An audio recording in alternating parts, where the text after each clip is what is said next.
following is a presentation of GRS-TV. We set the bar high. On top, 'cause we so fly. Name in the bright lights. Looking like a star shot. We set the bar high. On top, 'cause we so fly. Name in the bright lights. Looking like a star shot.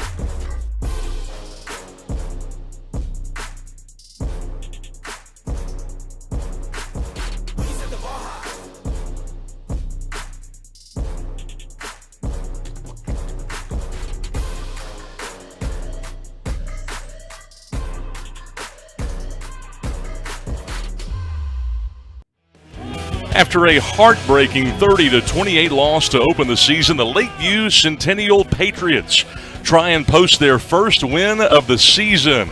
From Homer B. Johnson Stadium here in Garland, it is time for Texas High School football. Lakeview Centennial taking on the Dallas Skyline Raiders. My name is Scott Garner, joined alongside Bobby George tonight. And ordinarily, this would be a daunting first or second game out of the chute for a team, but this is a Dallas Skyline team that's fallen on hard times, and Lakeview Centennial will try to get in the win column for the first time this year. Yeah, you know, they got this guy on offense named Devin Hester. He's an incredible quarterback, great athlete. He's returning his senior year here. Had a great game last week, and then on the other side of the ball for Lakeview, they got this guy named Trey Wilson, number 8. And you ought to keep your eye on him. He's a defensive end committed to Baylor.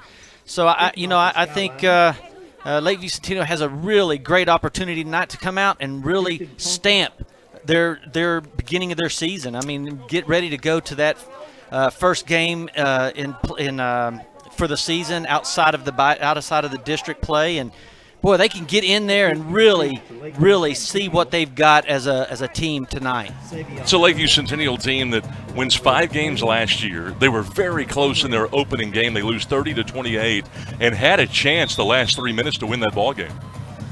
Absolutely. I mean, you know, you got Devin Hester put up 258 total yards in the air and 4 touchdowns. Yeah. And they, as an offense, they put over 450 yards up and held Frisco to only 300 and something yards. So defensively and offensively, really played a great game.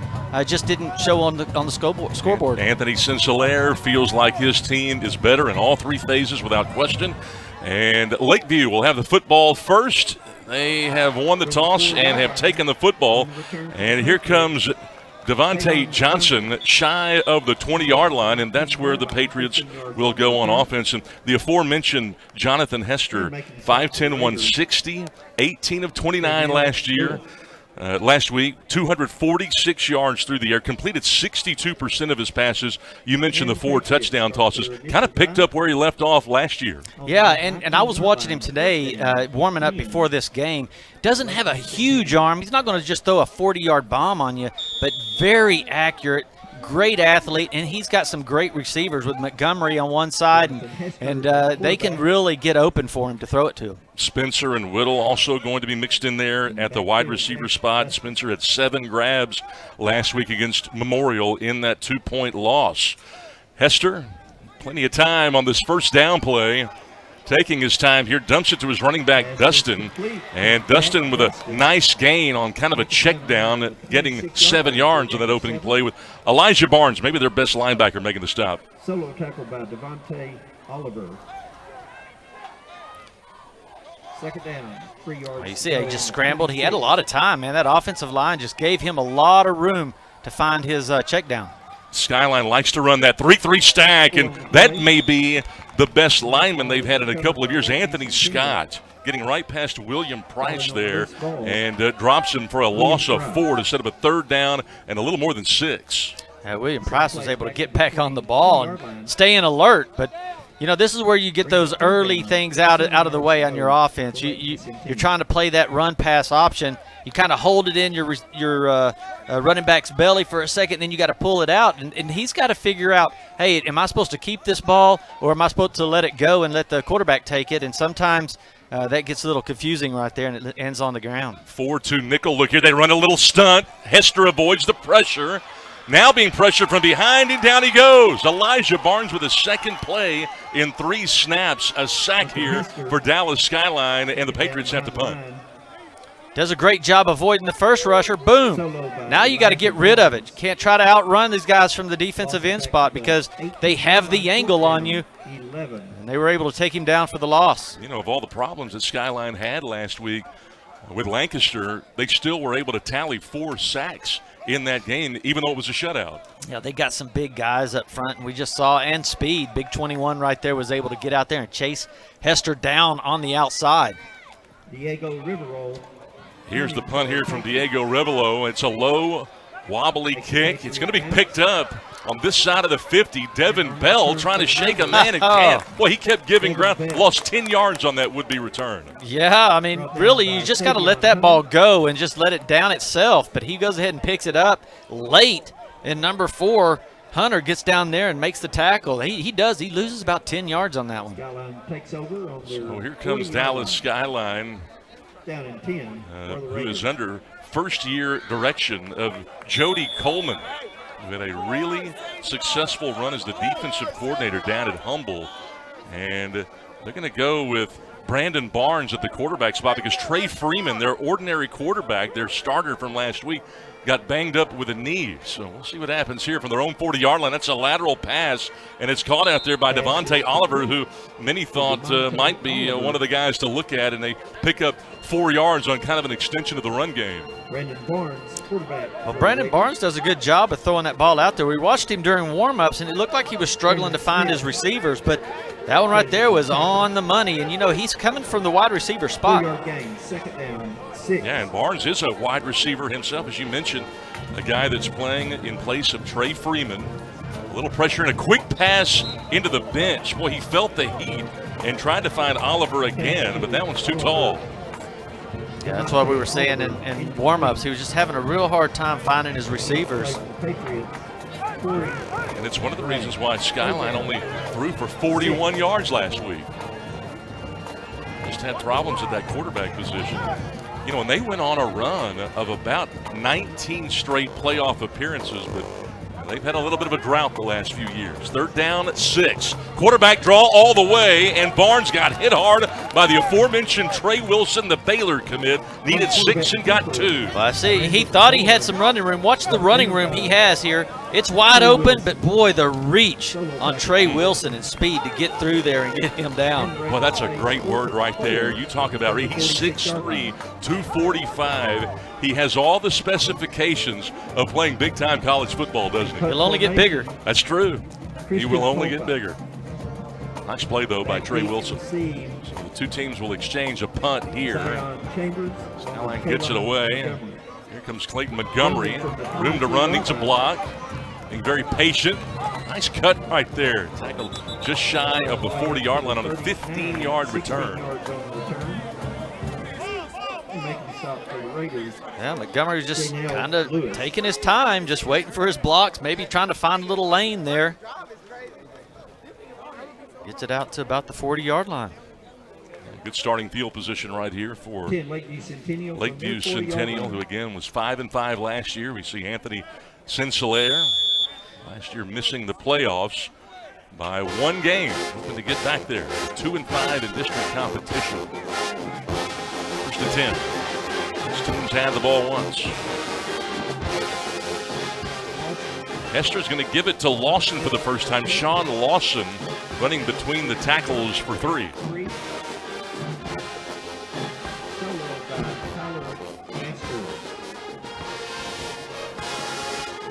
Just a little straight up the middle right there. Get a little push from big number 55. Was able to pick up a little bit of yards on that. Prince Price. Lawson's a little bit bigger back, averaged almost 8 yards per carry. They're going to give it back to him on the RPO. What a job by the offensive line, and John Akiti, that left guard, blows open a hole good enough to move the sticks here and pick up 6. Watch Antonio Johnson, number 51 right there. Just shielded it off.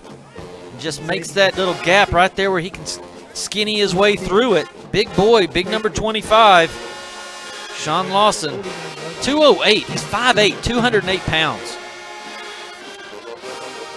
Option again, this time Hester brought down to the turf. A little RPO. They lose yardage here. Elijah Barnes with his third tackle already early first quarter. Yeah, I tell you, this is why you're playing these games, these non-district games, to get these wrinkles out, You got to figure these things out. He almost loses the ball. The play just wasn't there, but that's why you play these games, so that when you go into district, you're ready to go. You get these wrinkles out of there.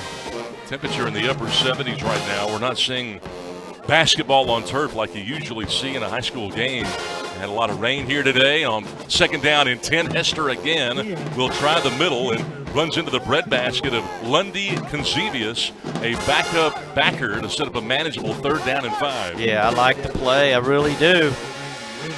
Instead of sitting back there and losing yardage, you go ahead and pick up 5, and it really makes it a manageable, like you said, 3rd down. Cut it in half. Let's see if Jonathan Hester doesn't go to the air here. He's surprised by the snap, runs straight ahead, and he's short of the 1st down. Only got 2.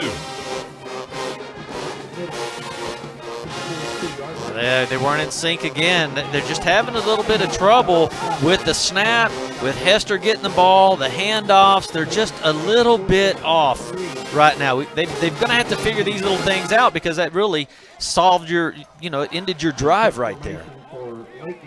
Diego Reverall will drop back to punt for the 2nd time midway through this first quarter in a scoreless game. Again, Lakeview Centennial trying to put their first W up on the board here this year, losing a heartbreaker to Frisco Memorial last week. It's a soft snap, and Reverall gets it away. It's a high spiraling kick. Fair catch being signaled for by Bell, and he takes it on a bounce. Very effective punt right there that goes 33 yards.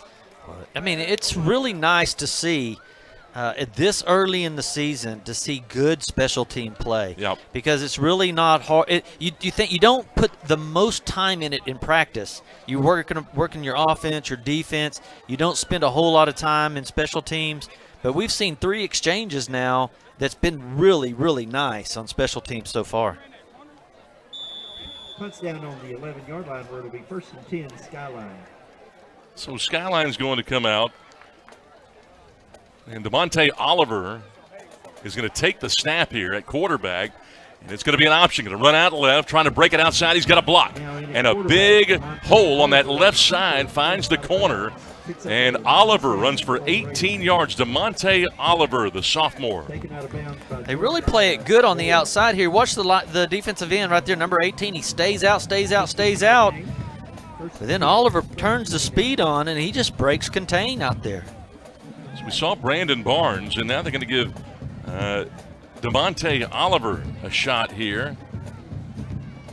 Maybe they're going to alternate series. We're not quite sure, but a big hit applied by Trey Wilson as they bring down Keyshawn Doty. Man, he's just going to show out a little bit tonight. Watch him. He comes through here. Boom, just flattens the guy that was trying to block him there, number 4, and then just pancakes the running back as well. Doty dropped for a 2-yard loss. It's the first tackle for a loss that we have seen by Lakeview Centennial so far. We got 8, 9 guys in the box right here. An offset eye. Here's Barnes back in at quarterback, and Barnes gets tracked down from behind. What a job there by Xavier Wright, the defensive end, the junior. Barnes thought he was going to outrun him. Watch this speed right here. Just gets out there. 2 consecutive plays for loss by the Centennial defense. Man, great job. Lost 7, back-to-back tackles for a loss. You can see Skyline, you mentioned Lakeview Centennial trying to find it. Skyline has gone now back to Barnes, and it's 3rd down, and we'll see how risky they want to be with terrible field position here. 3rd and 18, 4 wides. And a flag flies. First one of those we've seen tonight after both teams had a bevy last week. Both teams had 20 penalties between them last week. Well, those first games of the season, it seems like they all get about 10 or 11 apiece. And it just drags the game on so long. Penalty goes against Skyline, delay of game. Delay of game there against Dallas Skyline. They couldn't get the play off. Braylon Morrison is our referee tonight out of the Dallas chapter. Well, I tell you, I'm just I think they might just run this ball, just try to get back to the line of scrimmage here. Barnes steps up, look out. Got to protect the ball, throws behind him, behind the field there, and it goes incomplete at the feet of Lejeune, who had 3 grabs last week. Threw across the field there. Yeah, that's what I was saying. It was just so dangerous to throw that ball, knowing that Trey Wilson's coming from that left side, coming at you full speed, knowing that you're going to throw the ball. And, man, they got away with a holding there as well, because 44 could have got the sack. There's just nothing there. It would have been better just to try to run it. Safer. John Allen to punt this ball away. Driving kick, 2 back deep to receive. This is Devontae Johnson trying to find a block. Good stiff arm. Get a couple of extra. Maybe on Hunter with the tackle there. Montgomery on the return, I should say. Montgomery.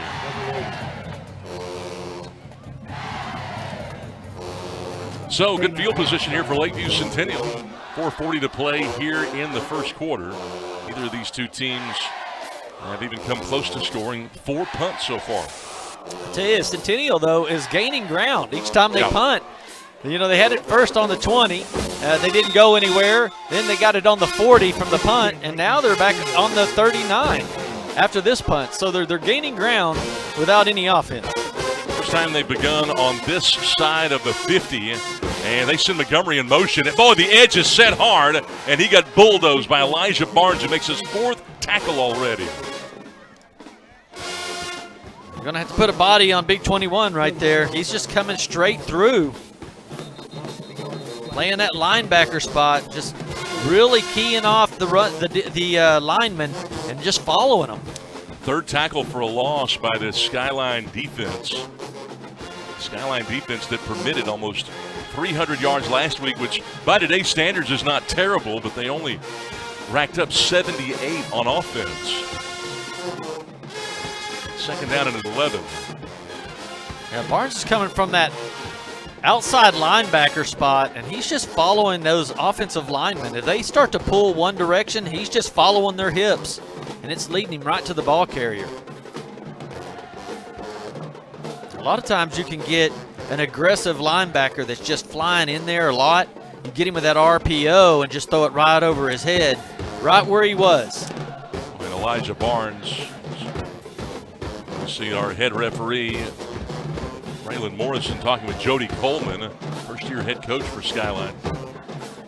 Wanted an explanation about something. The head linesman talking with, I do believe, the umpire there.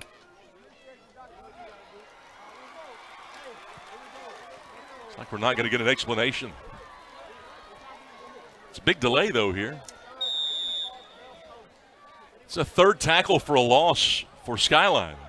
Lakeview Centennial band members here tonight. They got here early. Enjoying the weather. Yes. Ponchos abound. 2nd and 11. Hester. Flush now. Flips it out into the flat, trying to hit Jack Dustin for the 2nd time in this first quarter. It'll be 3rd down and long, and a flag came in late. I think Masters might have ended up hitting Hester there. Yeah, he hit him and then rolled over on top of him. I guess they think it was a little aggressive, but it's going to get a 1st down. No.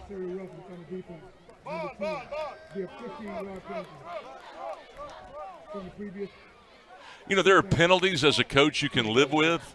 I don't think you can live with that one. Yeah, I didn't see it really. It looked like he just hit him, but you know, if we get a replay, maybe we can see what happened here. But he chases him down. He just has all that speed going right over the top of him. Maybe he feels like he could have avoided falling on top of him, because he did push him down. He would have been down there, and then he just falls on him. So, you know, he goes from being 3rd down and 11 to a 1st and 10 here for Hester and company, and they're going to go to Jack Dustin, who got hit in the backfield. Another play behind the line of scrimmage. This time Tyler Masters, who was just flagged for that personal foul penalty, trying to make up for it. Yeah, and 21 as well. Barnes again. Boy, that linebacker spot, they are strong. Watch them come through here. 13 yards to go. Boom. For Lakeview Centennial. Boy, Rohan Clarkson, he's a sophomore, but they love the work that he's put in the weight room. And you can see right there that strength, that finger strength, and that reach, as you mentioned. 2nd and 13. Hester again, ducking pressure and besieged. Down he goes. Another sack, the second one of the game. This time, Conzavius Lundy, a backup sophomore end, again joining the party. Yeah, that offensive line is just getting dominated right now. There's just no time to come in and set up to throw the ball. Hester is just scrambling. As soon as he gets the ball, he's just scrambling to find a space to get down and try to run. There's just not enough time to set his feet. You know, when we mentioned that 19-year run where Skyline made the playoffs almost 2 decades straight until I believe it was North Mesquite that knocked them out a few years back. They're trying to get back to where they were. That looked like the old Skyline, as aggressive as they were. They look strong, that's for sure. 2nd and 16. Got him. Hester off his back foot, throwing to the post. He does have him. Kalen Montgomery for the touchdown, his 3rd of the year. Wow. That's what we were saying. Your defense gets a little aggressive. They start really trying to blitz in there, and guess what? You get thrown right over the top where you were. You see Montgomery raising his hands. Hey, I'm open. And Hester puts it right on the money. Got behind the defense for a 31-yard connection. Hester's 5th touchdown toss of the year. Montgomery has been on the end 3 times. And here comes Diego Reverol for the point after. Very high snap. And Reverol able to adjust to it with 3:22 to go. It's Lakeview Centennial 7, Dallas Skyline nothing on GRS TV. Skyline 0. We are all connected to something bigger than ourselves. Change one thing, change everything. The things we do today have an extraordinary impact on a child's future. A better child, a better world. GISD has a ripple effect on our community. Every lesson can positively affect our future leaders. We are Garland ISD, impacting lives, changing futures. It's what we call the GISD effect.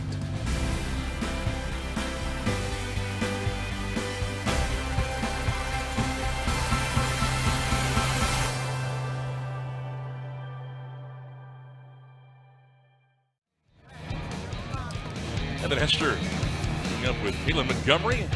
First time tonight.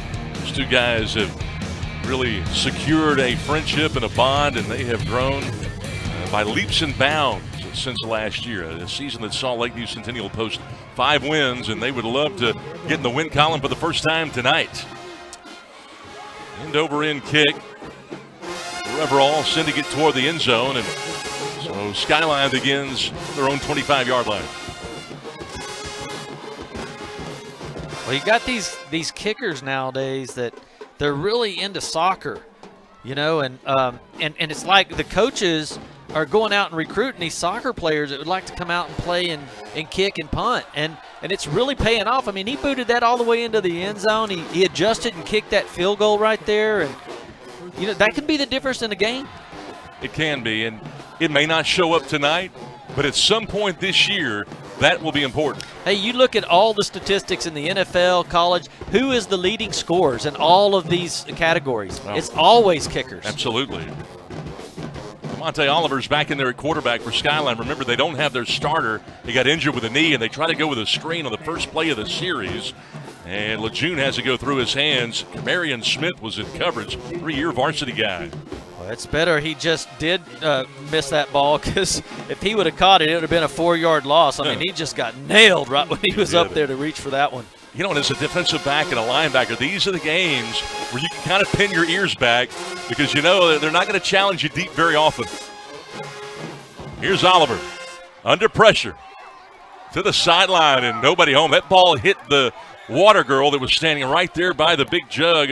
Jamar Rhodes was in coverage. Surprised her. You know, you're right, though, when you talk about this. You can really play that man-to-man really tight and jump the ball, because most of these passes are going to be pretty short passes, and they may not be too accurate. So you can really jump these and play maybe a safety over the top and see if there's an errant ball fly out there. But this is going to be fun for these defensive backs.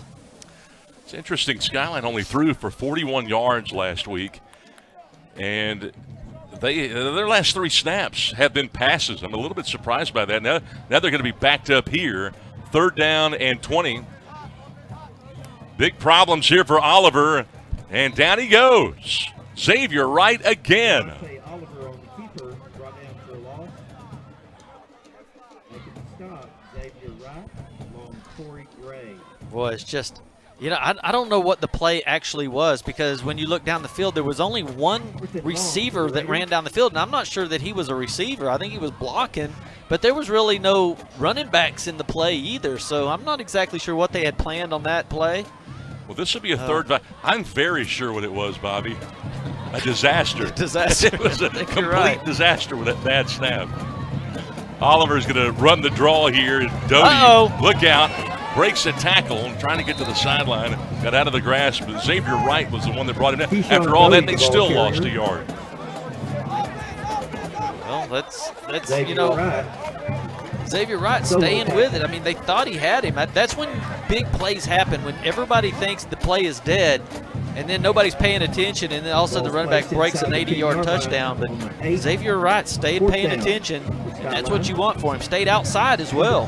He didn't collapse in. If he did, that could have been a disastrous play for Centennial. Kalen Montgomery and Savion Hunter back deep to receive. Here's the punt by Pumpa. And here's Montgomery juggling. He's got it. Full head of steam to the 25-yard line. 15 yards on the return. Kalen Montgomery goes out of bounds. Does he get credit for two punt returns on that? But you can tell he was juggling, but he was going to reel that thing in. He's got good hands. He knows he's got good hands. Stays patient with it, picks up some yards, and gets out of bounds. Real nice, smart play. He says, don't worry, that was all by design. Well, you thought the plus 39-yard line was good field position to start. Now, Lakeview Centennial has it deep in Skyline territory here with 1:40 to play here in this first quarter. 7-0 in favor of the Patriots on a 31-yard touchdown of the last possession from Hester to Montgomery. This is the strength of Skyline's team, is this defensive line and these linebackers, though. I mean, they're very good. They're very strong. You can see out there how big they are. And so this is going to be the strength of their team. They're going to have to really buckle down and stop this running game of Centennial, which they have. But what happens is if you keep cheating up, like we said, somebody's going to get behind you, because Devin Hester, he's patient. He's played quarterback enough that everything's kind of in slow motion to him, and so he can find these open guys. A delay of game, I believe it was, a march-off against Lakeview Centennial.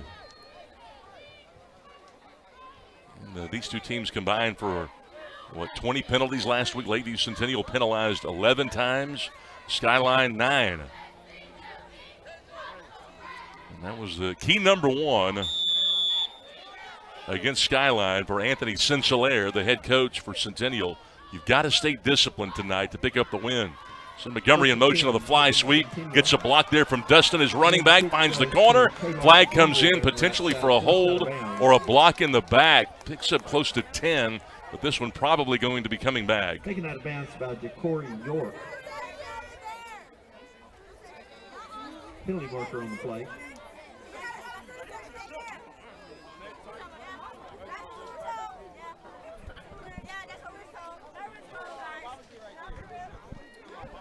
Sometimes when you get those long plays that get strung out way outside like that. Offense, number 35. Be a 10-yard penalty from the side of the foul. People start grabbing jerseys. That's what, if they get strung out like that, you can't hold your block for that long, and then all of a sudden the defense turns and starts to run from and your hands are already locked up in jerseys. Spot foul right there, and officially the second penalty of the game against Lakeview Centennial. Minute and a half to play, opening quarter of the game. Against Centennial loses to Frisco Memorial last week, and they are trying to put it in the win column for the first time. And hard to beat Skyline. Quarterback power here, and Hester with a really good run across the 40. That's his best run of the game, picking up 12 yards before Rohan Clarkson can make his second stop from his will linebacker position. Yeah, it's pretty interesting that You thought he was going to get stopped around the 40-yard line, and he just kind of ducked down and disappeared between all those big guys in there, and he comes back out, and he's made another 5 yards. Hester last week, 41 yards on 13 carries, has become a dual threat, no doubt about it. RPO, here's Jack Dustin, big first down, stays on his feet after taking a hard hit. He's in the red zone after a 20-yard scamper. Solo tackle. He's solid. You can tell he lifted a lot of weights in the offseason, got big and strong, healthy, and that's what you got to have for a long season. He took that hit hard and just spun right out of it. Boy, and they give it right back to Dustin, who this time got mauled 3 yards behind the line of scrimmage. Initial hit. Anthony Scott, that nose guard, one of the better ones that you'll see, a big disruptor in the middle. Loses 4 on that play. Well, you got Tyler Masters right there, too, big number 10. He's 290, Yeah. 6 foot 290 right there. And those two guys are their best linemen. Yeah, they got some good guys up there at front and big linebackers. I mean, that's a good solid 5-6 guys right there. And they've been giving Lakeview's offensive line a run for their money. Kalen Montgomery, a wide receiver, is going to be lined up at running back here, but the quarter comes to a close, and Lakeview Centennial will come back and try to make it a 2-score game. When we return, B. Johnson Stadium, our site tonight, it's Lakeview Centennial 7 and Dallas Skyline 0.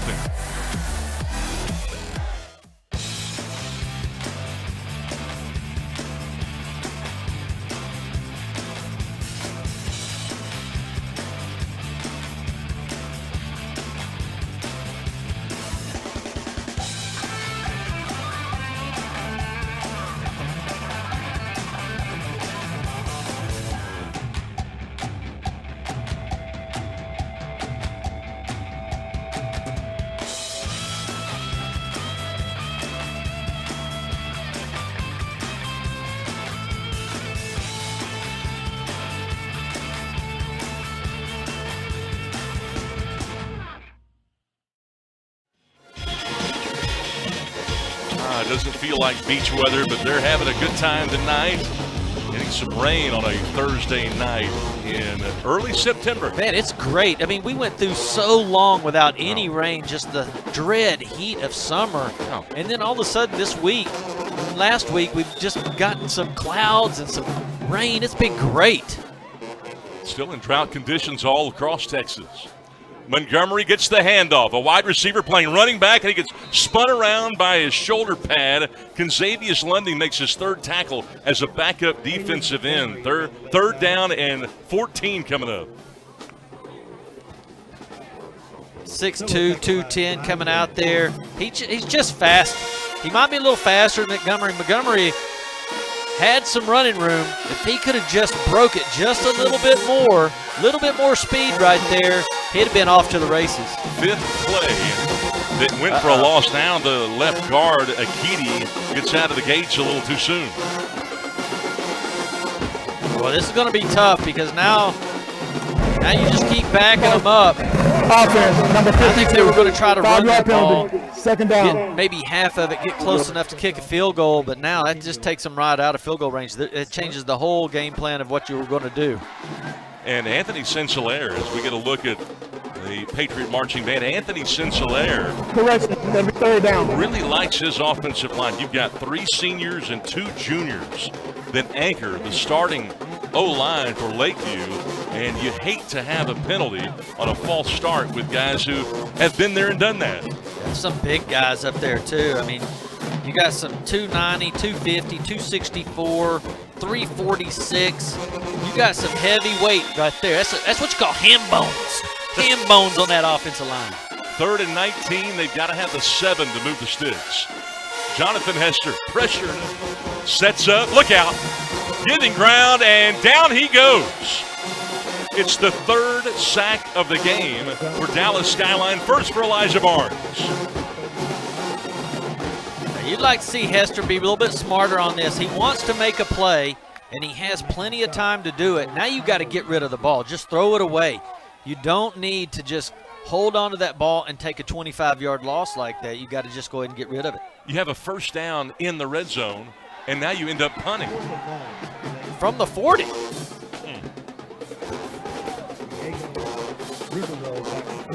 So, another punt forthcoming. Devin Bell back deep to receive. Big pressure, and he's got to tuck it in with it. Here he goes. He's got some room. He's got to get all the way down to the 7, though, and he steps out of bounds, I think. Yeah, he's out of bounds at the 23-yard line.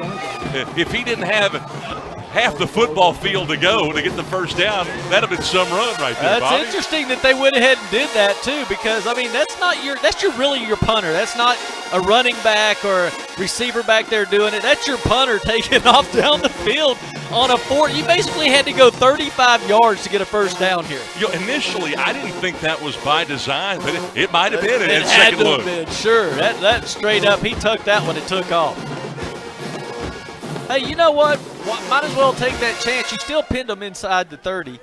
Basically the 22-yard line. So, it's good. Why not do it? Got the result you wanted. It was worth the risk, It was worth the risk, yeah. All right, so 7-0 in favor of Lakeview. Skyline takes it back over. I think another one of these things is you don't think that they're going to beat you on their offense, too. So you go ahead and take the chances like that if you weren't afraid that they were going to go ahead. And if you didn't get it and you got it at the 40-yard line, I think you think your defense can hold them.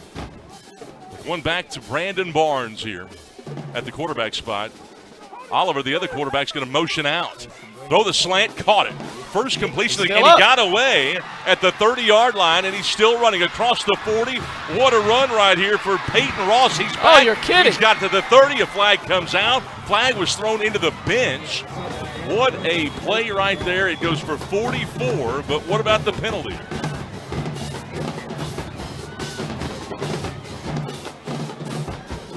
It's interesting that nobody could tackle right there. I mean, they had him as soon as he caught the ball.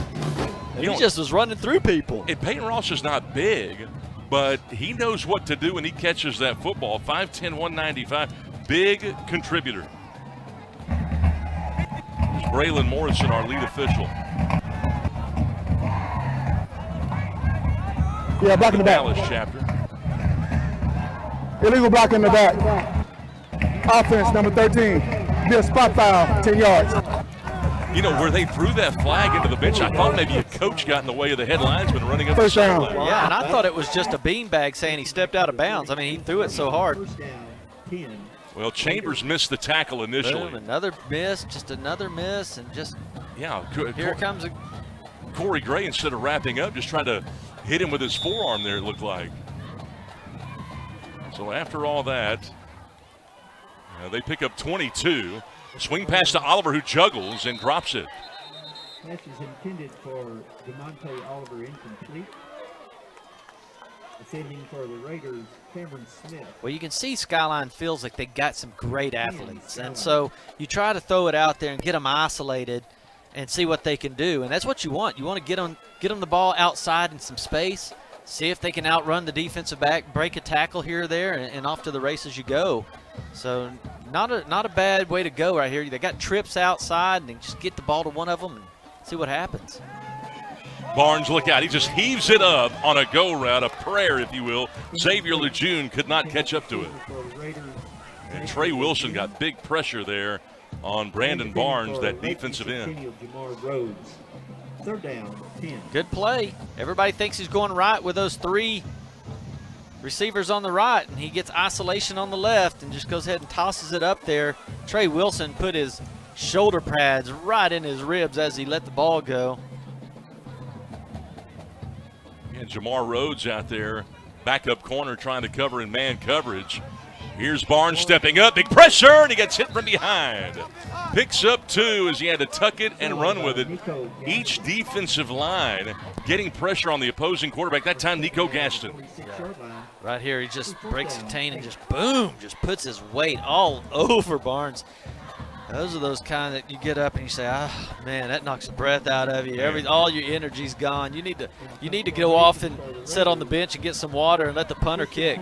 And think about that ice bath that'll be forthcoming a little bit later on. Kristen Pompa to punt it.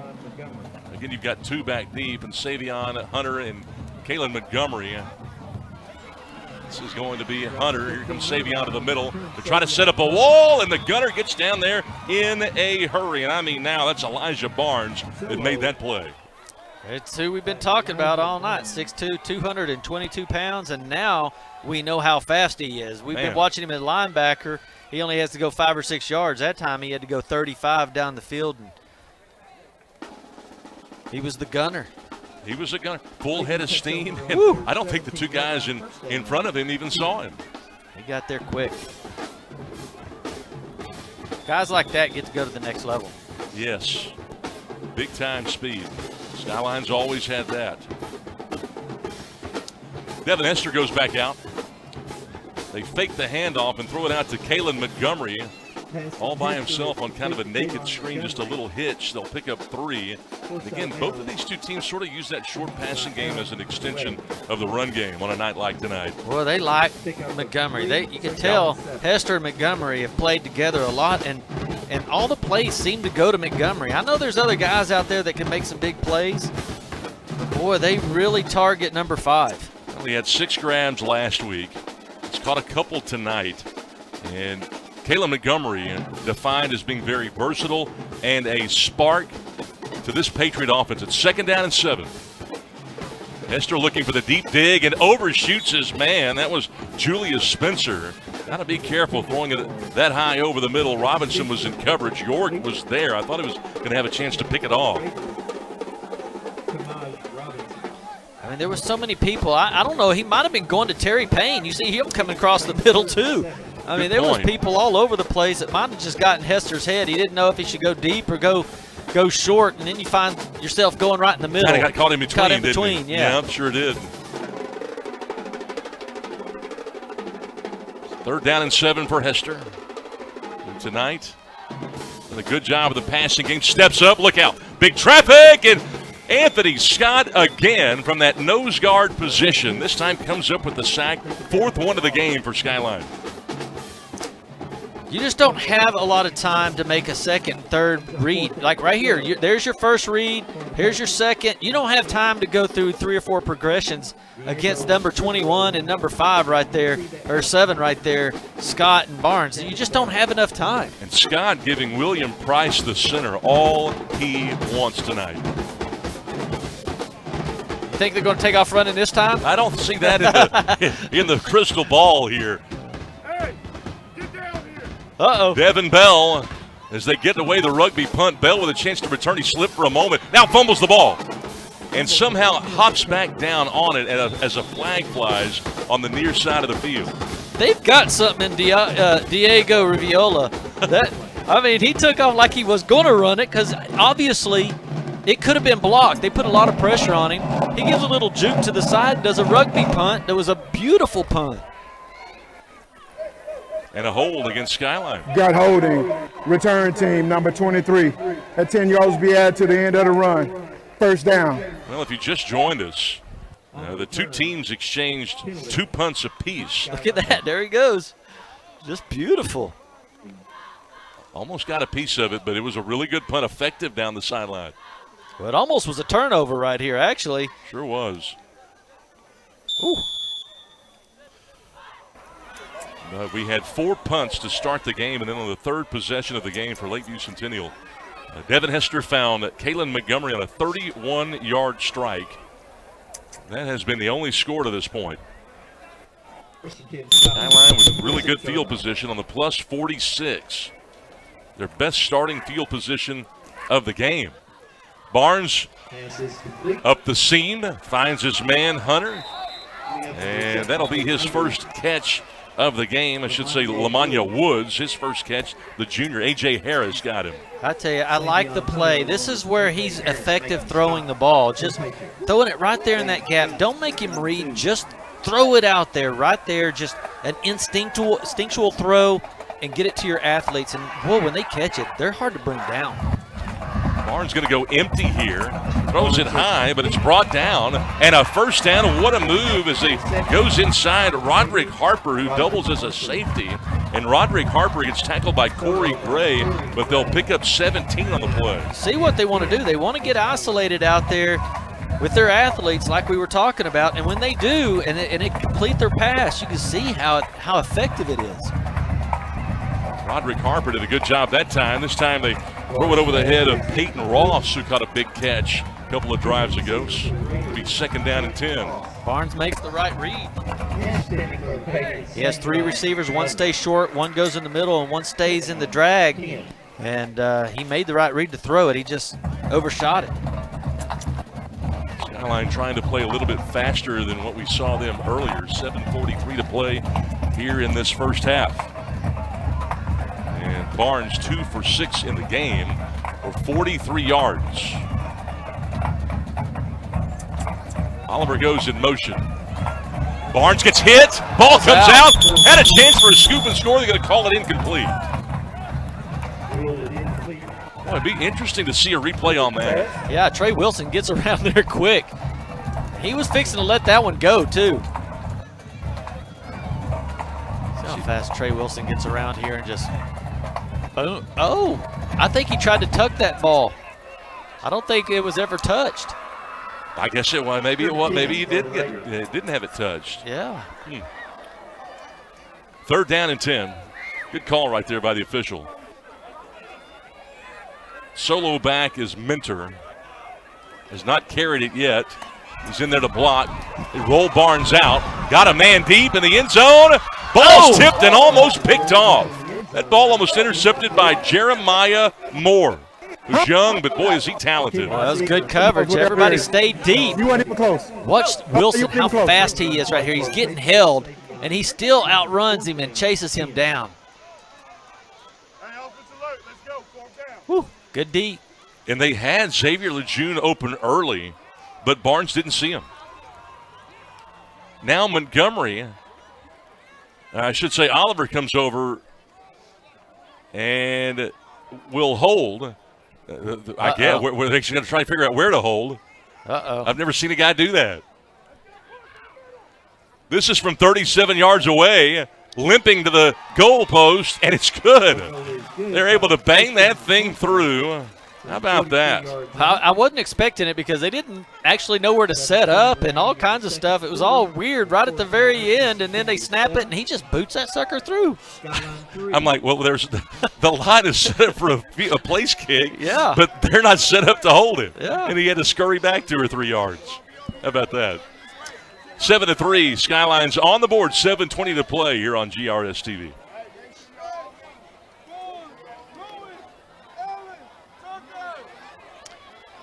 So 7-3 ball game, a 4-point game.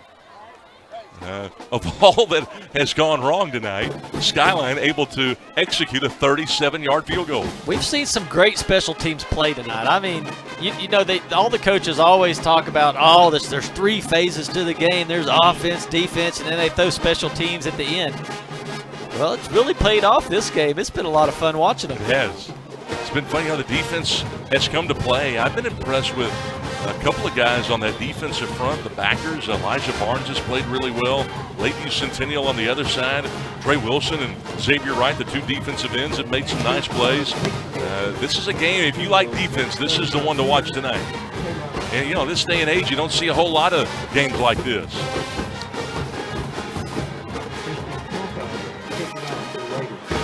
So here is the kick by Pampa. Going to come out of here with it. Looking for some running room. Got a little bit, but got pulled down from the back of the jersey. Savion Hunter on the return. Yeah, and Elijah Barnes. Yeah, who again do you see coming down, flying down there on special teams and making the play? I thought for a moment that it might have been a bad decision to come out of the end zone. Then I thought, that was the right decision. Then I thought, no, that was a bad decision. Yeah, you see 21 coming in there with a white jersey. And you're like, he's not going to outrun that guy. 10, Lakeview Centennial, starting out there, 11 Here comes Lakeview now, leading it by 4. Skyline puts it on the board. Pretty good crowd tonight, considering the conditions. Yeah, I thought when we were coming in here, it was really raining, and I thought, man, it's going to be poor tonight. But actually, everybody's showing up and enjoying the fall weather. It just feels good. It makes you feel like you want to get outside when it's like this. Comes Jonathan Hester back out. RPO. Going to go back to Jack Dustin, who ripped off a 20-plus yard run earlier in the game, but this time gets bottled up at the line of scrimmage. Anthony Scott in there again, that nose guard. Scott, solo tackle for the Raiders.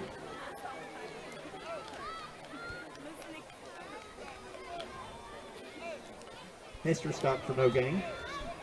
Jonathan Hester tonight, 3 of 4, 41 yards unofficially. 2nd and 10 from the 11.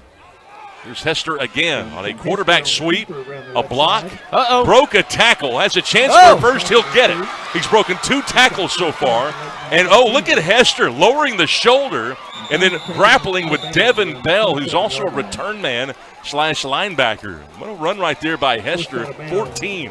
Moves the chains. I mean, I thought he was going to get tackled about right in here. 1st and 10. Right there, and boy, where did that come from? And then there's another big move. I tell you, a lot of times you look back at these things and you think, well, you know, they don't actually get to take anybody to the ground anymore in practice. Right. They don't really realize that you got to wrap up and hold on to people, and they're not going full speed. And, well, I guess that's why you have to have these type of games, so you get your hands back in it where you can tackle, put your shoulder pads on people. You got to feel for defensive coordinators. Because, you know, if you don't practice it, how can you be good at it? But, hey, don't tell Elijah Barnes that. He's been all over the place. Drops him for another loss, another TFL. This time they'll lose 4. You always got a chance when you got Elijah Barnes out there. Boy, he's playing. He's 222 pounds, and that is a big man. For high school kids, you know, when everybody else is about 180, yes, you're running 220, and you're fast, and you've got instincts. Well, you got a chance when you got a player like that. And it's why 7 big schools are looking at Barnes, including TCU over in Fort Worth, and, of course, SMU, Baylor has their eye on him. Bad snap here, and Hester's got to go slide on top of it. Result is a loss back to the 12. They lose 11 on that play. Roll inside of 5 minutes. Wet ball, do you think? Maybe. William Price, I mean, just kind of went low. Might have slipped out of his hands. You saw him getting that towel there and wiping his hands off real good. What do you have on 3rd and 24 here? Hester going to go to the air. They'll run a screen. Ball caught by Jonathan Whittle, and Whittle gets a little bit of it back here, close to the 20, but Lakeview Centennial's got to kick this thing away again. Did you say he gets a whittle bit of it? Got a whittle bit of it. Jonathan Whittle, a big target guy, 6'2", 183. I would think they would use him a little more than they do. You know, He's fast, too, and just a great athlete. I was watching him warm up today before the game, and man, he can leap out of this world to catch that ball. You know, he caught a couple passes last week against Frisco Memorial, but they really want him to come up with big plays. He only totaled 4 yards on those 2 catches. They really want him to start, you know, coming up with some explosive plays, and we'll see if the season doesn't render that, but a timeout called here. 4:02 to play. Lakeview fans coming out. And as I see the Lakeview emblem, I can't help but think of our old good friend Skyline. Kendall Miller. First charge timeout of the game. Job over at Frisco Emerson. They got their first win as a program last week, beating, I believe it was Hillcrest, Dallas Hillcrest. Well, Kendall Miller came in here, and he really turned the program around and gained the respect of all these players and got notoriety throughout the district and the area. And only good things will come out of from Kendall Miller. And, hey, politically, he's starting to make the ascension up the ranks in Texas high school football. Has been named president-elect for the THSCA, believe it or not. Yeah, he's impressive. He's impressive. He can really speak. I've heard a lot of great things of how he can motivate teams. Devin Bell back deep to receive this punt. It's a good one. Bell's got a chance to return this one, drop the last one. Lowers his shoulder, runs into Savion Hunter, but still manages 11 yards on the return. Skyline with a score here could take the lead late second quarter. They got to get some really good field position now. They're on the 39. This is their best field position they've had.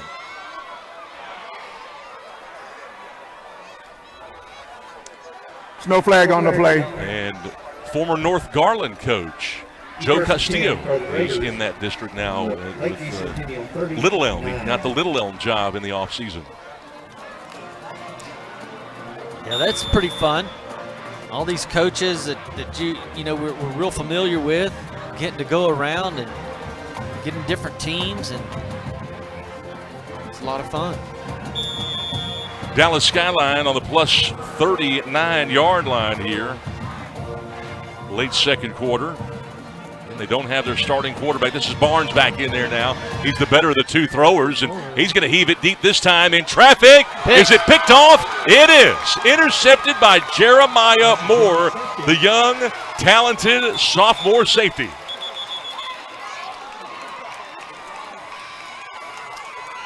Gets him out there. Boy, got away with a holding there too, but just go ahead and toss it up there. Give your guys a chance. Hold it. Had Offense. up high. Guns gonna be declined. Lakeview Centennial ball. Get it. First and Got 10. it at the peak of the ball. Yeah, and if you're Jody Coleman, the head coach for Dallas Skyline, you can't be all that upset about it because that really acts as a punt, but you'd like to not turn the ball over. Centennial begins on their own 6. 3:40 to go. It was really good coverage. I mean, there was a lot of blue back there. Double coverage. And the Patriots take over on the 6-yard line. Not a lot of yards tonight between the two teams. 77 for Skyline, 80 for Lakeview Centennial. Jonathan Hester drops the ball, going to pick it up, and is the ball loose? I think it's on the ground. Skyline says they have it. This would be so costly. Anthony Scott thinks he's got it, and he does. The Raiders take over.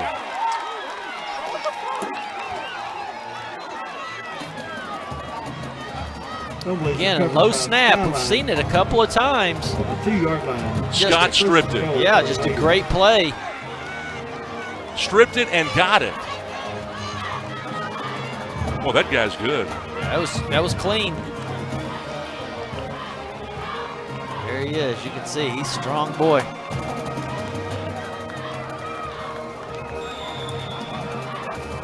Anthony Scott recovering the fumble. Just like Skyline designed it. Throw a 40-yard interception, then force a fumble on the next play, and they're in business. Absolutely. Oliver back in at quarterback draw. He's going nowhere here. They stuff it immediately. 6'1", 180-pound sophomore quarterback who got a surprise start tonight. And they've been alternating quarterbacks. Tony Payne got it. Stop for no gain. Wow, that's pretty good D right there, man. I think they lost a yard. Zion Chambers, solo tackle. You got your big defensive backs, your big running backs in here. This is a different formation. We haven't seen it all night. Kind of a stacked eye here. It's an option. He's going to keep it, and Oliver has 4 blue jerseys right in his face, including Nico Gaston, who is a backup interior lineman, but he's been everywhere tonight. Yeah, I'm not sure if you got any backups out here on this blue team. They don't have enough players to have any backups. They all going both ways. Third goal from the 3. They do, Gaston and Bonsai, number 35, are really your only 2 guys that don't start, that get a lot of time. A lot of teams like to rotate a lot of players in there. They rotate a bunch. They just don't have 9 or 10 guys that they rotate. That's in there. right. Oliver, fade, end zone, and too tall for Xavier Lejeune. Great coverage by Jamar Rose. I mean, this has been a total stuff right here. For the Patriots on the play, Jamar Rose. Patriots just 4th and goal. really shutting them down. And remember, they banged out a 37-yard field goal. They can. Yeah, are they going to do that kicker. now? I think I would do that, wouldn't you? Not sure, but probably from the 3 I might, after getting stuffed 3 straight times. Yeah, I think I'd go ahead and kick my field goal and put some points on the board. See what Oliver does here. 4th and goal. Not a even slant, close. and he threw the corner, and it goes incomplete to Keyshawn Farr. Savion Hunter was the cornerback there in single coverage. Wow, what a defensive Was stance. intended for Peyton Ross. Turnover on downs. Boy, they just refused to go for the points, and it hurt them. Corey Gray. Yeah, and interesting enough, the strength of their team isn't throwing the ball. And they threw it two plays there, straight in a row.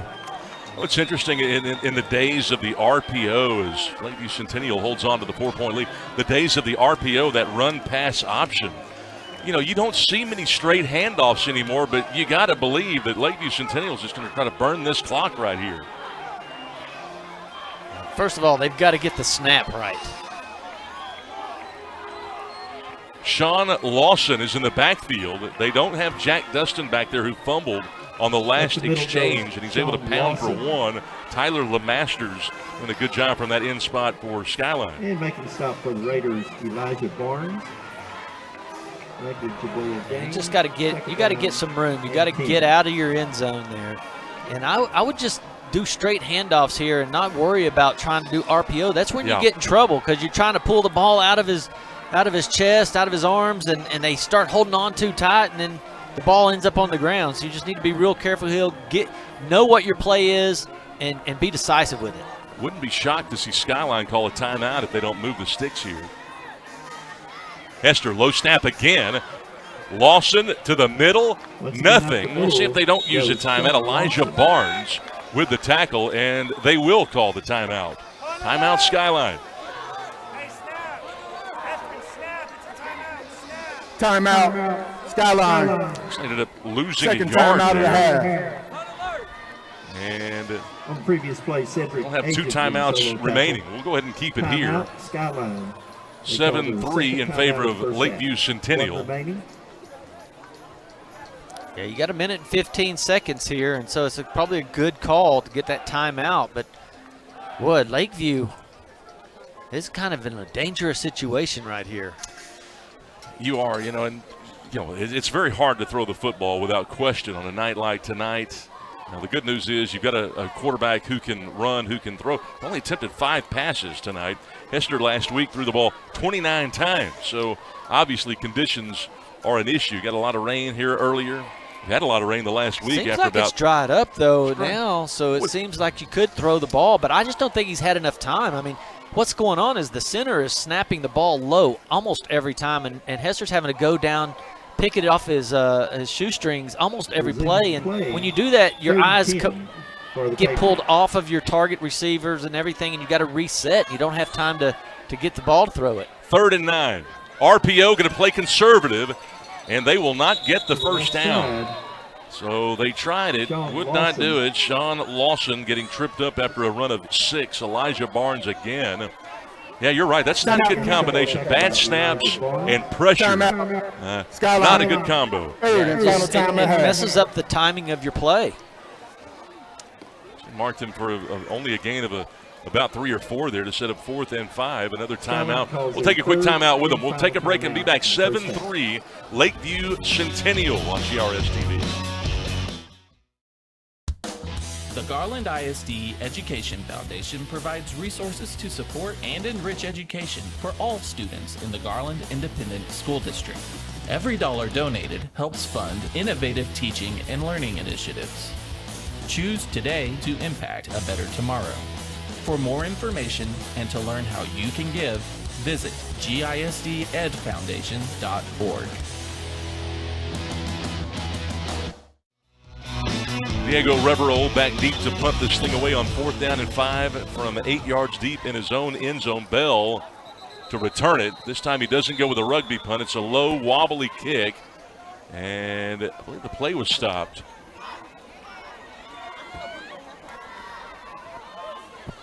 False start. Offense, number 3. We have 5. Reverol just thought he didn't have a lot of room. Replay, 4th down.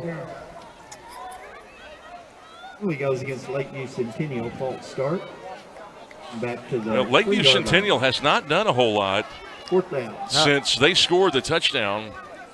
Yeah, they've only had 4 first downs, 85 total yards, 48 of that in the air, and 37 on the ground. So just not a real strong offensive day. Reverol, this time a much better punt. Bell coming up to try to return it. Ball's I think on the ball hit him in the foot. Uh-oh. It's going to be fielded by Lakeview Centennial. Go, baby. And a chance to run with it. Darrell Beeson up the sideline. He's still going. Out of bounds, close to the 40.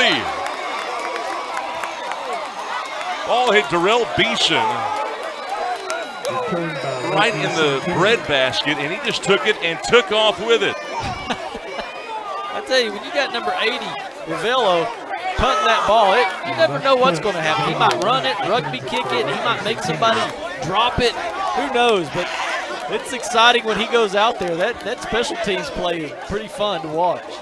Fun to watch. It has been an adventure tonight. Somebody lost a mouthpiece in that strum. I don't know that you can return that. I don't think by rule they're going to huddle up and talk about it, but I don't think you can return that. The ball hits the return man. They need to change the rule. If everybody out there on the field thinks you can do it, then the rule needs to change. Then you can't. Not only can you not, apparently, well, the official has signaled Skyline ball. Is that right? Now, how could that be? I have no idea. That can't be right. He didn't catch the ball. Unless they ruled that it didn't touch him. Maybe they ruled that the return man did not touch the football. We didn't get another look at this. It would be dead if the return man if Bell didn't actually touch the ball. Huh. Now they are going to give it to Lakeview Centennial. They got us now all straightened out. Look at this.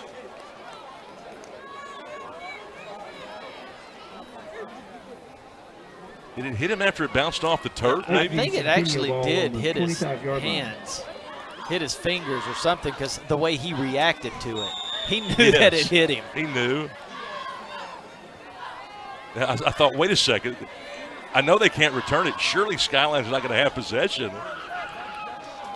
But it was, it's a game of inches, and that was just inches away of still being Skyline's ball. No question. Now do you risk it, try to get yards, maybe try to score here? They're going to go to Dustin, who gets tripped up in the backfield, kind of tripped over his own shoelaces. Tyler Masters, the defensive end, got it first. Dustin, the ball carrier. Lost 2. They're still just really having a hard time snapping this ball. I mean, it just seems like it's on the ground almost every snap. And at this point in the game, you really got to be concerned about that, because you only have 20 seconds on the clock. You're down inside your own 25, and you just don't want to snap it on the ground. If you're Anthony Sinclair, it's not how you got the lead going into the break, it's how many do you lead by. It's not always been a pretty game tonight here in the first half. We'll see Jack again. Jack Dustin off the left side, slung down, and he might have got a little bit of the face mask as the flag flew. I don't guess it'll end there. Reynolds, I think, got a little bit of the face mask. Jermaine Reynolds. Jermaine Reynolds. We've seen a lot of Braylon Morrison, our lead official tonight.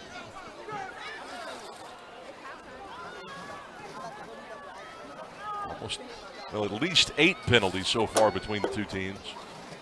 I think most of them have come within the last 5 or 6 minutes. Yeah, these early games, man, I don't know if it's the officials that are just happy to be out on the field and throwing some flags, or if it's just all these new, number 60. Got a personal foul. Horse collar on the defense. Be upset. We have 1 untimed down. So offsetting penalties here. Didn't get him by the face mask. It was a horse collar. And from a Lakeview Centennial standpoint, they just need to not turn the ball over here. Yeah, I think I'm just going to down this and live that we came out of here with a 7-3 lead. We'll go into victory formation, take a knee, take us to the break. So we played 24 minutes here at Homer V. Johnson Stadium, and Lakeview Centennial has scored the only touchdown this game has seen. It has been a defensive-minded game to this point. Defenses have really shined brightly, and this Lakeview Centennial team looking for their first win of the campaign, taking on a Skyline team that won only 1 game last year. They are trying to get it back rolling over in their neck of the woods. We'll take a break, and we will continue halftime coming up. Lakeview Centennial out in front by 4 on GRS TV. Garland ISD, we're providing a higher level of education. Our students not only choose their own path to success, but arrive there faster. We're eliminating thousands of dollars in college tuition costs with our P-TECH and early college high school programs. Students can graduate with as many as 60 college credit hours, an associate's degree, or an industry certification, all for free, and all from the comfort of a traditional high school. By teaming up with area colleges and industry partners like Microsoft, Google, Parkland Hospital, Wells Fargo, and Gulf States Toyota, our students are gaining real work experience and real college credit. So be inspired, be amazing, be whoever you want to be. Choose Garland ISD.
Lakeview Centennial here at halftime enjoying the 7-3 lead here at Homer B. Johnson Stadium, week number 2 of the 2022 season.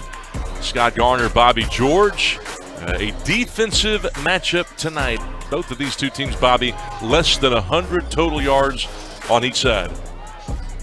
Yeah, I'm telling you, if it wasn't a Jonathan Hester just being pretty good and throwing that 40-yard touchdown over the end into the end zone and getting that one touchdown, outside of that, it's been pretty slow on offense. There's 92 total yards for Lakeview, 4 first downs, 48 yards in the air and 44 on the ground, and the defense has played very well. They've held Skyline to only 77 total yards. And the Skyline defense doing a really good job early on. They've collected 4 total sacks so far.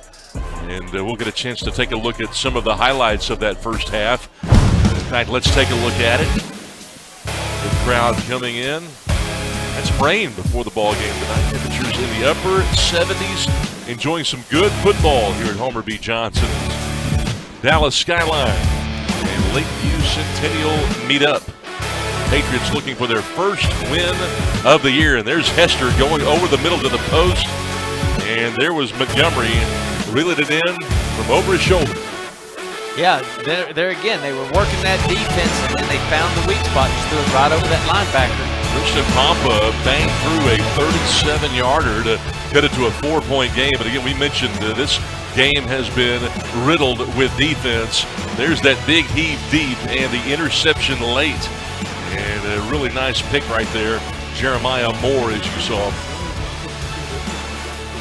And Lakeview Centennial, the band, loved what they saw. And right now we see a 4-point lead for the Patriots. We get set for the second half. But, Bobby, you take a look at the first half statistics. 4 first downs for Lakeview, 3 for Skyline. Not much through the air. And scant few yards on the ground, particularly on the Skyline side. Lakeview Centennial has limited the Raiders to just 8 total yards rushing the football tonight. 8-0 to pick up your just pretty impressive defensively. And you've got some, big guys up front.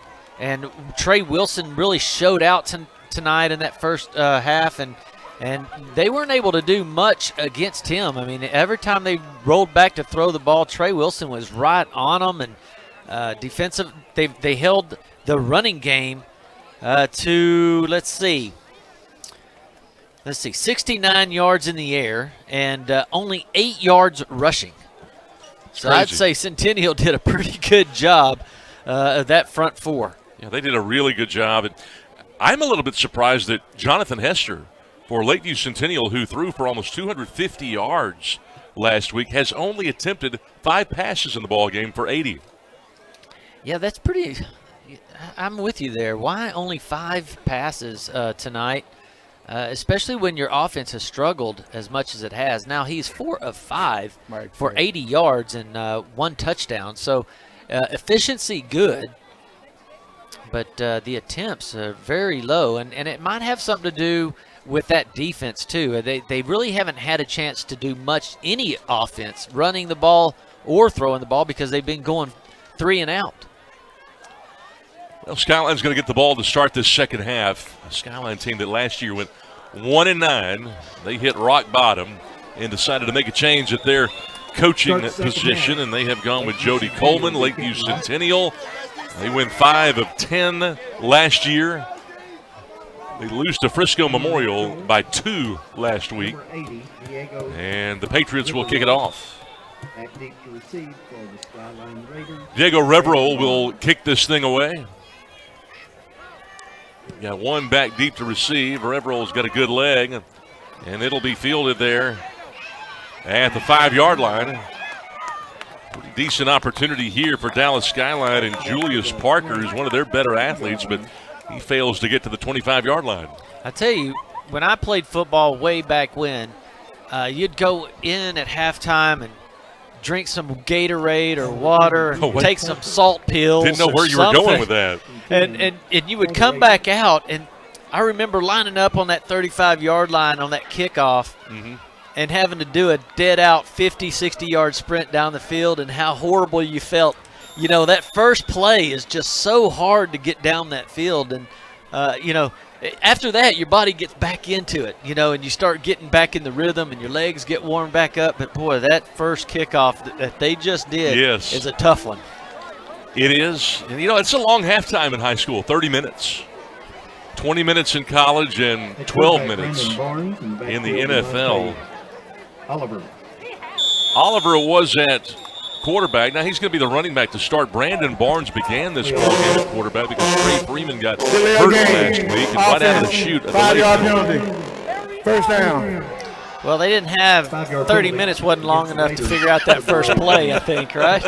They needed just a little bit longer. They needed to tune a few more notes on that tuba. First and 15. Barnes over the middle. It's dangerous. And it goes incomplete. They turned it over 3 times in this game. A.J. Harris in coverage. Yeah, A.J. Harris comes in from that safety spot. Look at him right there. He's like, wow. Throwing it right off the bat. And he gets to make the great contact to blow that play up. A.J. Harris, a lot of Division I interest. U-La-La. Stephen F. Austin, SMU in there. Screen and another bad toss on an attempt to Julius Parker. They just can't get it to him. It'll be 3rd down and 16. When they do get it to these guys outside, they're really dangerous. The key is you got to get it to them. Again, Brandon Barnes, an athlete. They list him as an athlete on the roster. If he's not playing quarterback, he's at a wide receiver position, but he's having to play quarterback tonight. They have platooned Oliver and Barnes. Oliver is right next to Barnes right here, but at running back, Barnes is going to take it. A quick pass on the slant, and it goes incomplete. Xavier Lejeune started to run before he had it, and he was locked up in single coverage there with Savion Hunter, and it's 4th down. Boy, that one he'd like to have back because that one did get to him in a hurry, right through his hands, into his face mask, onto the ground. And Xavier Hunter just keeps him from having to do anything. Christian Pompa will kick it away, and again, they're going to send Savion Hunter and Kalen Montgomery back deep. Some wide line splits here. That's a real good snap and some pressure. Pompa gets it away, and Hunter dropped it. Savion Hunter muffed the ball, and Skyline is going to take over.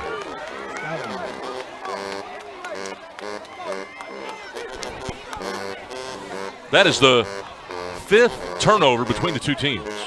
Yeah, sometimes you just got to let it go and play it from the down spot, because when you start getting that ball up in the air and it starts moving around and then you have to run to it into traffic, that's when your eyes start bouncing a little bit and you lose the ball. So that's when you have to get away from it. And that's the second muff punt we've seen in this game. Second one that's gone for a turnover. Good news, though, for the Patriots. They're still 60 yards away. Barnes is going to go deep. First time he's gone deep here in the second half, and he just heaved it over everybody's head. Again, Xavier Lejeune, the senior, that number 1 receiver on that fly route. Savion Hunter again in coverage. Savion Hunter, 2nd and 10 for the Raiders. And the Skyline team again trying to bounce back from a 1-9 season. They ended up getting shut out last week. They scored now 3 points in 6+ quarters. 2nd down, Barnes, big pressure. Down he goes! Trey Wilson, the senior end, a phenomenal end. The Baylor commit comes up with the sack. In a hurry. I mean, you've got to take this read fast because he's just coming unevaded. There's nobody blocking him because he just outruns his defender to the edge, and he's able to get to the quarterback so quick. You've got to get that ball out of your hands in a hurry if you know Wilson's on that right side coming at you. Now, he is a big-time defensive lineman. They call Wilson the heart of this Patriot defense. He collects the first sack of the game for the Patriots, 5th between the two teams. 3rd and 20. Barnes thought about a quick swing. He's going to go deep. Double coverage, and it's way overshot again. Xavier Lejeune again on the go. one-on-one with Xavier Hunter. Hunter's won all 3 battles so far. Yeah, Hunter's fast. You can see he just stayed with him. He was right on him, shoulder pad to shoulder pad. And they think they could just throw it up there because you've got so much speed on the outside. Maybe he can outrun the ball and get to it, but Hunter's just been right on him. And there you go. It's a pump and go. Pampa will kick it again. This time, Savion Hunter has been yanked from the return spot. Instead, they'll go with A.J. Harris there, and Harris has a chance to pick it up on 2 bounces, and he's going to try to find a block from Montgomery. Got hit hard up high, and he only returns it a couple of yards. He took a smack. Yeah, by Elijah Barnes again. He is everywhere. I think when you take that punt, you need to take off straight up the field, because if you take going sideways, that Elijah Barnes is going to catch you. Well, he is good. This is still a 4-point game, anybody's game, 10-17 to go. Lakeview Centennial will have it for the first time here in the second half. Illegal block in the back. Kicking team, number 13. Centennial offense in the first half from the end of the run. 92 total yards. The 2 teams combining for 169 yards to this point. Penalty going to be marched off now against Skyline. I guess they have determined a personal foul, I do believe, against the Raiders.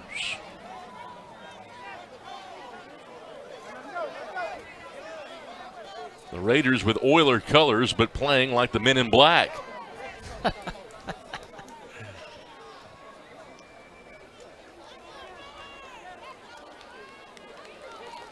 So they called a block in the back, but then they marched it off against the wrong way? Skyline. Okay. So. Correction. Illegal block in the back on the receiving team. Be 15 yards and set to the end of the run. I was wondering why would they be blocking people in the back if if you're going to get you're trying to go and make the tackle, but it seemed like they just made the wrong call there. So essentially, this is going to be a 30-yard swing here, because they went the wrong way the first time, then they had to go back to the original spot and mark it back 15 yards. Yeah, right there is where they're getting a block in the back. Julius Spencer ended up getting flagged there. Well, this line judge, he's getting his workout. I know that. The umpire, he's went back and forth. I think he just found a spot and just stuck it there. Wasn't sure where it was, just like, hey, this is where it's going to go. It's like the cliffhanger game on The Price is Right here with these guys here. Hester gives it off. Jack Dustin with the carry, I do believe. Anthony Scott, the tackle, picks up maybe 1. Yeah, they just haven't had much straight up the middle. Every time they've made a little bit of yards, I believe it's been right off of the tackle position, trying to beat to the outside. And when they go right up the middle, they've really had a hard time with big number 10 and 7 in there and 21 filling that linebacker spot. It's been pretty tough on them. Yeah, Dustin had a big game last week. He's got just 20 yards tonight on 6 carries, rushed for 80 last week. Get it back to him. Full head of steam this time. Runs into Anthony Scott, the nose tackle, but he doesn't get to him before he gets 5-6 yards downfield. That may be his best run between the tackles tonight. Yeah, and you see, I saw Antonio Johnson right there. He's going to get a little sticker on his helmet for that play. 6'2", 265. You see him, he runs his guys all the way back into the safety position, man. He was just blowing. See him right there, 51. He pushed his guy way back there, stayed on him. That's a good effort. 3rd and 4. Hester with a low snap. They run the blitz. He just got a chance, but it's overshot. Tried to hit. It looked like Jonathan Whittle there to round the 40 up the numbers. I think that's a touchdown. If that snap would have been on target. See, it was back down on the ground, so he had to rush the throw. If he catches that where he's wanting it in his hands, he has a chance to set up and throw that ball for a touchdown. He was matched up against the linebacker there on that 3rd down and 4 play. That was Devin Bell, who doubles as a kick return specialist. And you're right. Had that throw been on the money, that would have gone for 6, but instead you've got Diego Reverol back to kick this thing again. Devin Bell Yeah, they've got to fix the snapping situation, because when he has to go down and pick it up off the ground every time, everything is about timing in football. So you throw that timing off, and he has to throw it early, and that's the difference between an incomplete pass and a touchdown.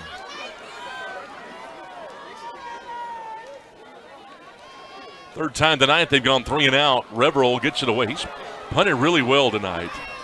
And ball taken at the 38-yard line. Here comes Roderick Harper to the sideline and shoved out shy of midfield. And making the stop, Sean Lawson. Centennial Skyline. Turn of 9. Get a second look at it. That's nice blocking right there. Everybody stayed in front of their guy and didn't hit anybody in the back. No holding. Good disciplined special teams right there.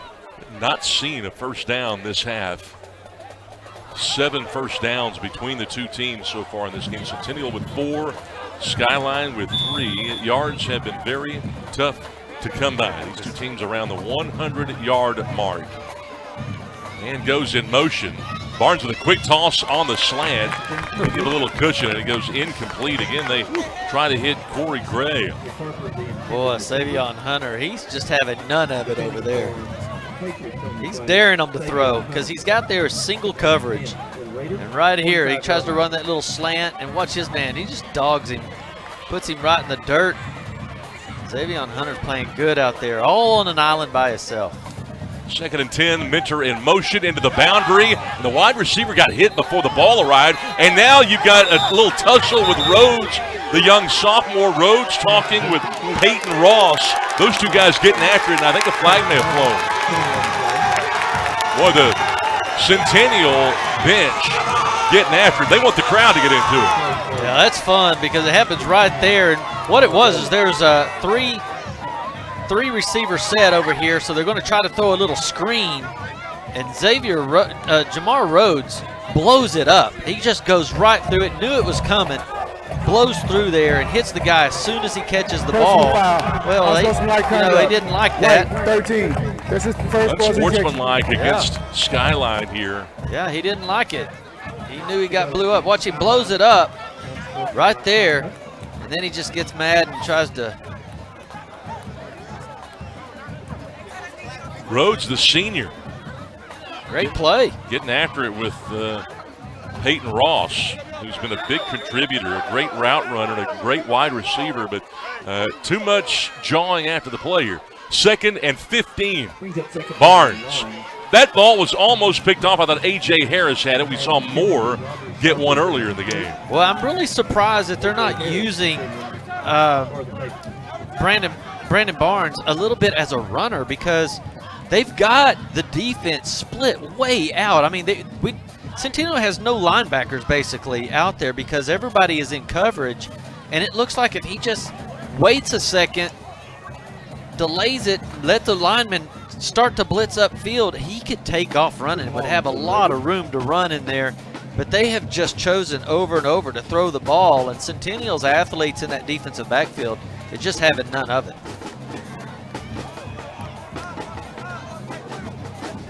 Third punt of the quarter here. We have not played 4 minutes. Third punt for Skyline. 4th punt of the third.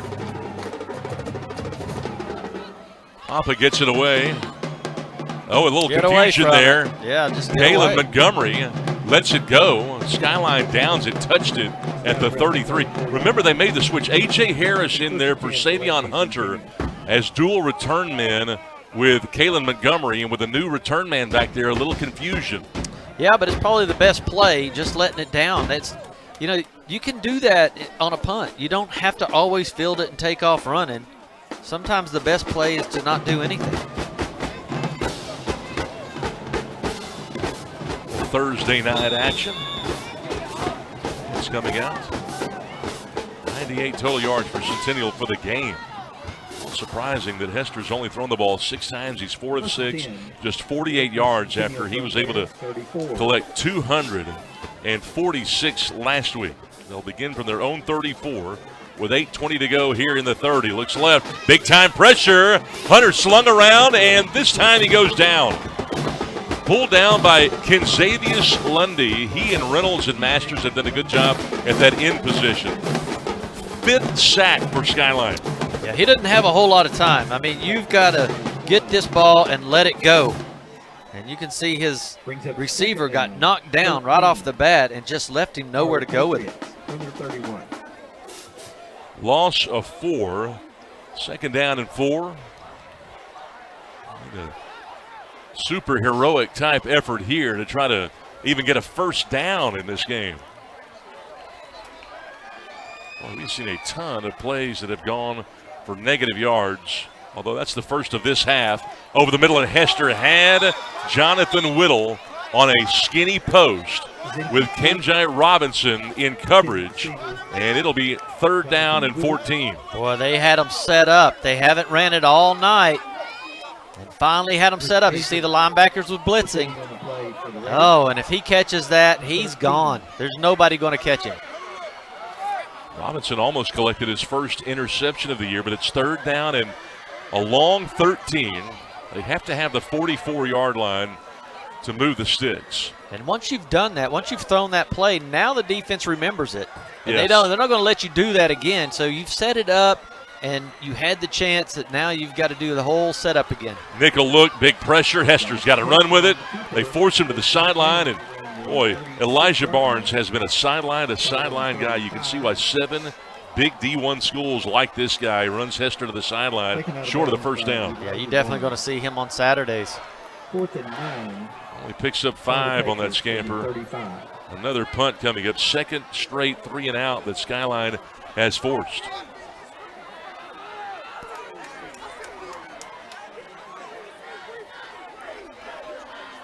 Skyline to get it back. Back in punt formation.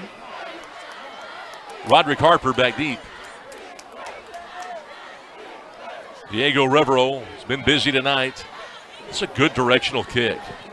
Harper's got to field it on one big bounce. I thought they were going to set up a reverse. He does not have a block, and he is immediately taken off of his feet. There by Savion Hunter. Yeah, he's had a good game. Savion Hunter's been playing playing that shutdown corner on the other side all day, and then makes a great tackle there. Punter's going to have a sore leg. He's had to punt so much today.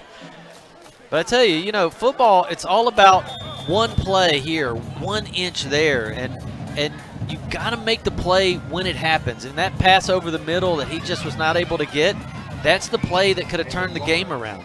Savion Hunter running that 10-400 speed there, knocking him out of bounds. Brandon Barnes, a quarterback, Takes him out of bounds. picks up 3. 36-yard line. Savion Hunter, we mentioned he's a great track star. Good ball skills, he's fast, but knows where to be and can get downhill in a hurry from that corner. A lot of corners can't tackle. 2 backs this time, and what a play in the middle. Holy smokes. You talk about coming off a block. Nico Gaston, the senior 5'10", 255-pound tackle, knocked him for a 2-yard loss. My goodness. Whoa. Whoa. Oh. Man, put that on the highlight reel. And Nico Gaston. You've got Gaston in there with Johnson and Allen. The inside guys have been really good. They don't list Gaston as a starter, but man, he gets starter minutes, doesn't he? Yeah, count it how it is, man. He's in there all the time and makes plays like that. 2nd tackle for a loss recorded by this Lakeview Centennial defense this half. An RPO on 3rd and 9. Look out. Barnes just heaves it. Just threw up a prayer. Could not find Lejeune running up the sideline with A.J. Harris covering. Yeah, there's just nobody open down there. I mean, if you're throwing it up there, that's one thing when your guys are out running people from the sideline down the field. But boy, those guys in blue tonight have just been all over the receivers. And again, A.J. Harris sent out with Kalen Montgomery to return this kick. Another punt here by Skyline. This is their 5th of the half now in 5 possessions. And we have not played 6 minutes of the 3rd quarter. that's a nice kick. A.J. Harris grabbing it, looking for a block to the edge. Gets one there from Montgomery, but boy, he has strung out by that Skyline speed. I thought he'd be able to get to the corner, but no. Elijah Barnes, who has had a great game at backer, playing a really good job on that special team. I think he's got every special teams tackle there is, and that's just all effort because, you know, you can do your job playing middle linebacker or this and that, but when you get on special teams and then you still outrun everybody down and make the play every time, I mean, that's an effort play. Well, you can see locally why SMU and TCU both really want that guy. I mean, that's a kid. You're right. It's effort. And success is about effort. And he was able to get to that sideline in a hurry.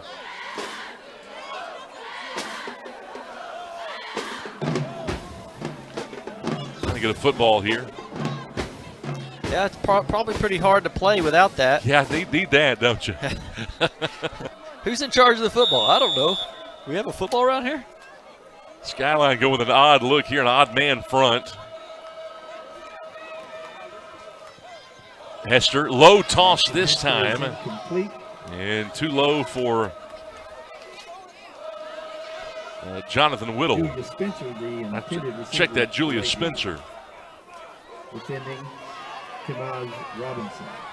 Yeah, the timing and everything was just kind of off on this play. I don't know if it got tipped or what happened there, but the ball just kind of died on him. Pretty good coverage there as well. Jonathan Hester had tonight 4 of 8. He's missed on his last 3. 48 yards for the senior quarterback. Threw 4 touchdown passes last week. They'll show blitz, run away from it here on 2nd down and 10. And again, Spencer can't haul it in.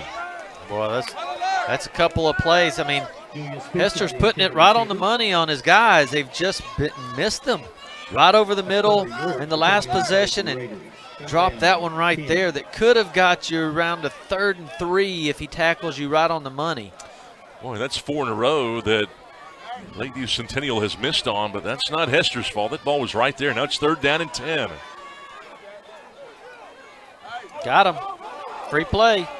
Offside coming. Single coverage here. This time it's caught. There is Spencer this time, and it goes for a big play. That's 39 yards. That's a smart play right there. They got him on the jump.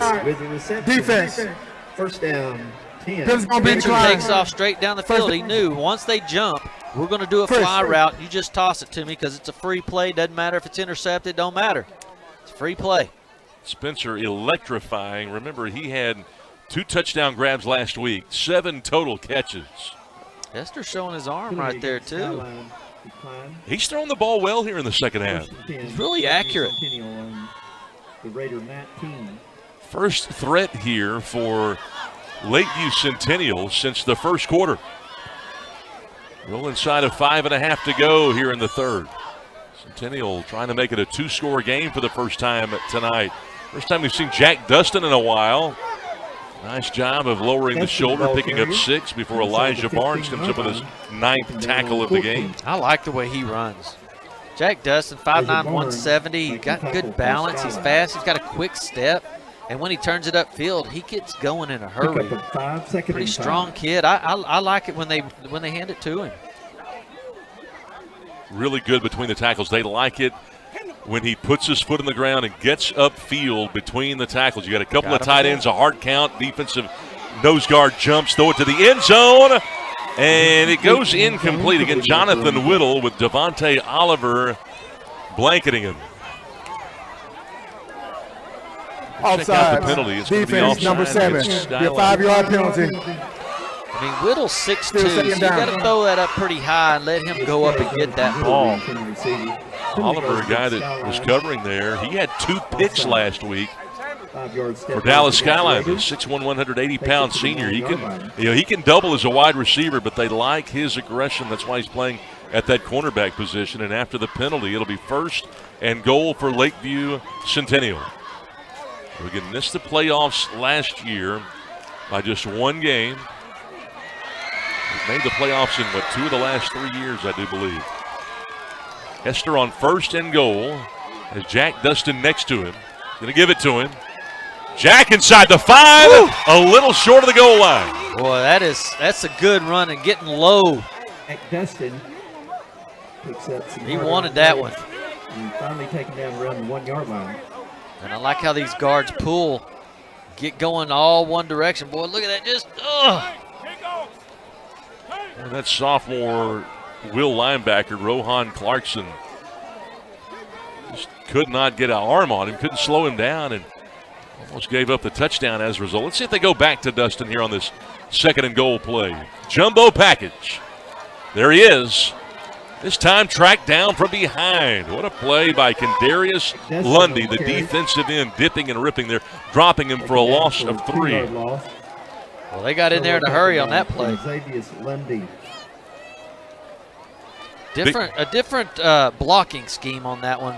Before, when that play worked, they had the guard and the tackle moving from left to right and double teaming that number 10 there. That time they had that little straight up blocking. Everybody just blocked straight up, and that didn't work too well for them on this one. Anthony Sinclair and Lakeview Centennial have a big call here. I wouldn't be surprised to see them call a timeout at this point. Play clock winding down as well. And they will call the timeout. Timeout called by Centennial. We'll take a break and be back 3rd and 4 from inside the 5 coming up next on GRS TV. We are all connected to something bigger than ourselves. Change one thing, change everything. The things we do today have an extraordinary impact on a child's future. A better child, a better world. GISD has a ripple effect on our community. Every lesson can positively affect our future leaders. We are Garland ISD, impacting lives, changing futures. It's what we call the GISD effect.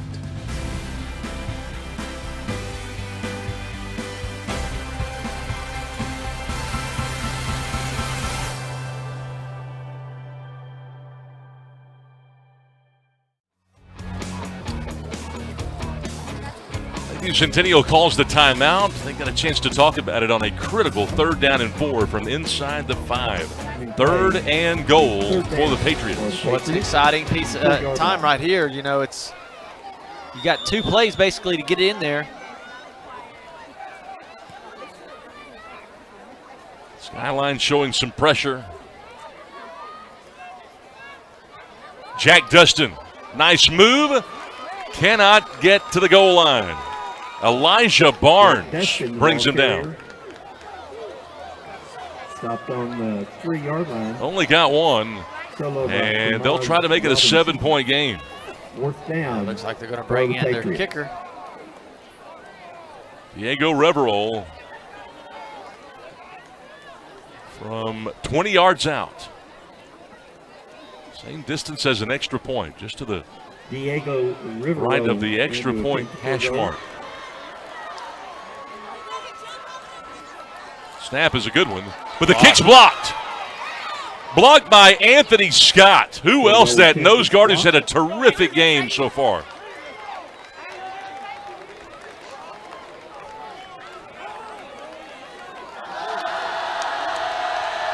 A blocked field goal by Scott. He starts moving in a little bit early right there, but the penetration straight up the middle. I mean, you just can't give that.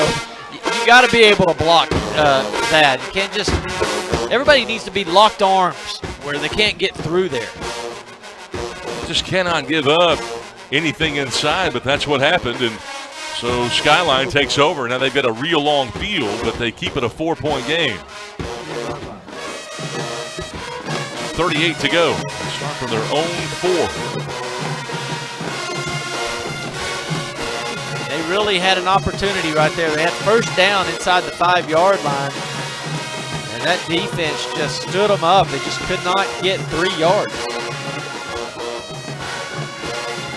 DeMonte Oliver will come back and play the quarterback position after Barnes has had the honors the last 3 or 4 possessions. They have to rotate their quarterbacks because their starter got injured last week. It's a draw all the way, and Oliver gets tripped up at the 5 yard line. Yeah, that's what we were talking about earlier, is that looks wide open.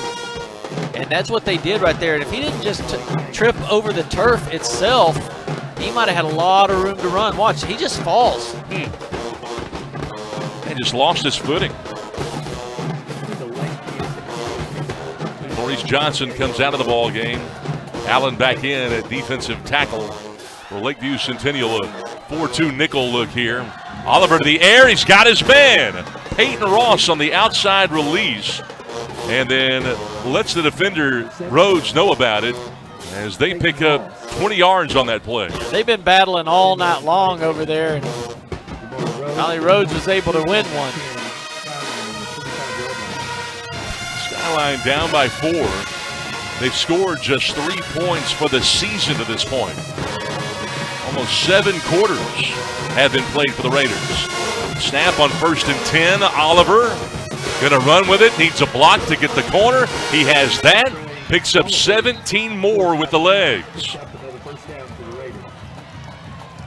Jeremiah Moore shoved him out. Yeah, I think they got to hurt Lakeview Centennial over the edge right here on this block. Right there, he gets hurt. And that's going to be tough if they lose Savion Hunter. He's been awesome out there. Officials timeout, injured player for Lakeview Centennial.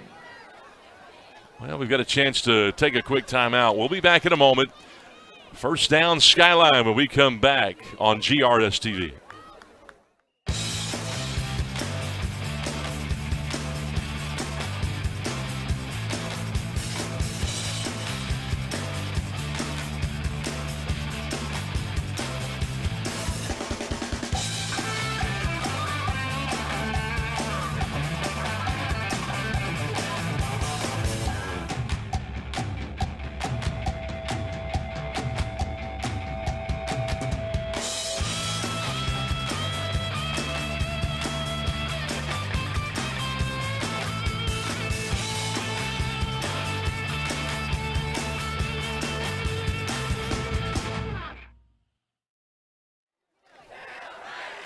Skyline has the offense rolling about as well as they have tonight as they look at first down and 10 as Savion Hunter still making his way to the sideline after getting shaken up on that last play. The Raiders down by 4 late third quarter. Oliver, quarterback draw to the middle. Almost lost his balance again, hitting the line of scrimmage and then plowed over by Xavier Wright. Xavier Wright, the juniors, a really good job tonight. Yeah, that's the best offense they've had is have him just out of the quarterback position, take off running, and because they've got the defense completely spread out with their spread offense. Xavier Wright was the sophomore player of the year last year, and boy, Tennyson came out of his stance. He's a backup center and playing at the guard position tonight. False start. Offense, number 60. 5-yard penalty. Second down. Sophomore couldn't quite hold his water. Kind of rocking out of that stance. And again, we've seen a few penalties in this ball game. We were really racking them up there late in that first half. That's the 14th penalty between the two teams. And the 9th for Skyline. 2nd and 11. Oliver, good stiff arm. He's got a first. Crack back block. Big time, and a flag comes out. That's illegal. Trey Wilson brings him down. Huge run of 26. But that will be coming back, and I think the guy that took the hit is down, Bobby. Yeah, you just can't do that. They don't allow that anymore. That used to be a play that was accepted, and everybody did it. But these rules, trying to protect these players, they're not allowed to just crack back like that and lower the boom on a player that's not looking. And just dangerous play. They call that a blindside block, and you can see how the offensive player is defenseless for the most part.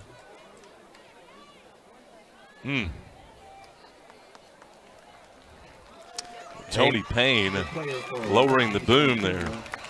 Tony Payne. When we were in high school, man, I tried to do that all the time. I mean, I was a head hunter. I wanted to do that. Decleat somebody is what we call it. Personal foul. You can't do that anymore. And they Offense, can kick number you completely 13. out of the game. He's been disqualified from the contest. There he goes. He is ejected for that blindside block. Unsportsmanlike conduct. And they called it an unsportsmanlike conduct penalty. But again, you just can't do that, hitting a defenseless player like that. Yeah, that was just commonplace about 10, 15 years ago and further back. Man, I would get those big linemen running down the field, kind of halfway running, chasing a play. And if I could just nail them as hard as I could, I'd take my 155 pounds and just nail a big old 200-pounder. I loved it. Hey, that was worth every gasser you ever ran in practice. Every bit. And it was accepted. Everybody loved it, but it was dangerous. And you gotta protect players because it's really, you don't need to do that, and it really can hurt people. And all you really need to do is just get in their way. That's all you have to do is get in the way. He was in the way. Whew. Officials still talking about our officiating crews out of the Dallas chapter tonight. Braylon Morrison, our referee. Derek Tankersley, the umpire. Mario Root, the head linesman. Timothy Ehrlich, the line judge. Marvin Williams, the back judge.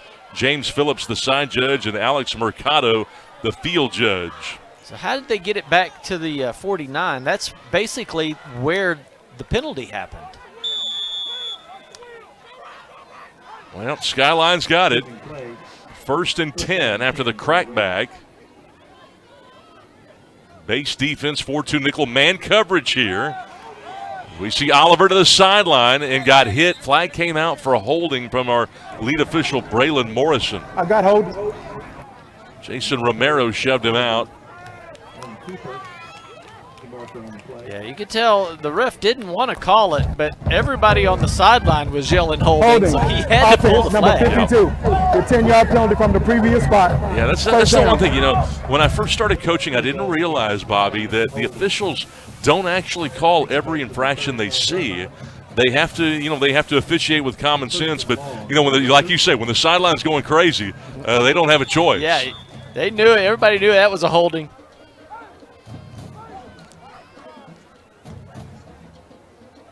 Monte Oliver sending Mentor in motion here. 5 wides from which to choose. They rush 4. Oliver trying to set his feet. Good arm, but not even close. As Jeremiah Moore again turning around the wide receiver, Lejeune.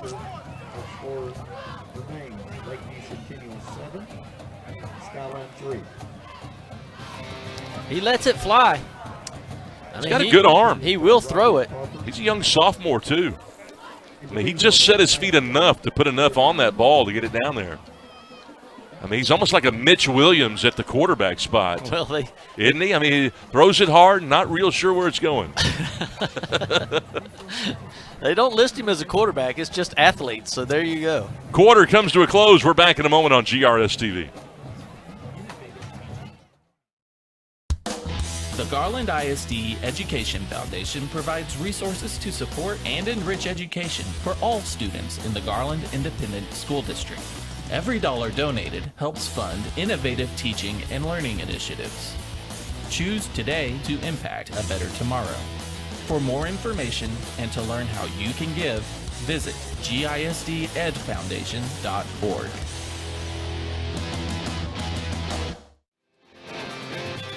Seven to 3, the Patriots of Lakeview Centennial clinging to the advantage.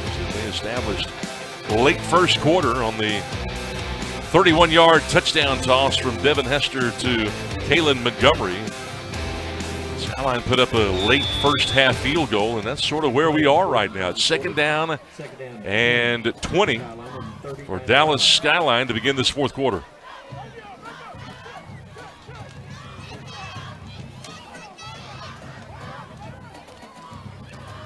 Monte Oliver rolling out right. He's going to tuck it and run with it, use the speed. Gray, the outside linebacker, Corey Gray, that talented, explosive 3-year starter, escorting him out of bounds, a gain of 8 on that play. Yeah, this is where they've been the best, is actually getting him out and running the ball. He's been able to outrun the outside edge a couple of good times here in the last, 3 or 4 minutes, he's been able to run the ball. Looks like that's what they've decided to do as a coaching staff is say, hey, if you've got it, why don't you run it? You don't have to always throw it. Let's run the ball. And it's helped them pick up some yards in time of possession. It's 3rd down and 12 for Skyline. It's the first Skyline drive of the half that has not gone 3 and out. The previous 4 did, and Oliver's going to go deep and way overshoots his man, but a flag came out maybe for a hold. Jamar Rhodes trying to slow up the intended target, Julius Parker. He don't think he did it, but they got him. Pass interference. Defense. 15-yard penalty. First down. It'll be a first down via penalty for the Raiders. Well, he will launch it downfield. He likes to take the chance. He likes to throw without his feet set too. Yeah, I didn't see the hold. I didn't see a lot of contact there. No, not much at all.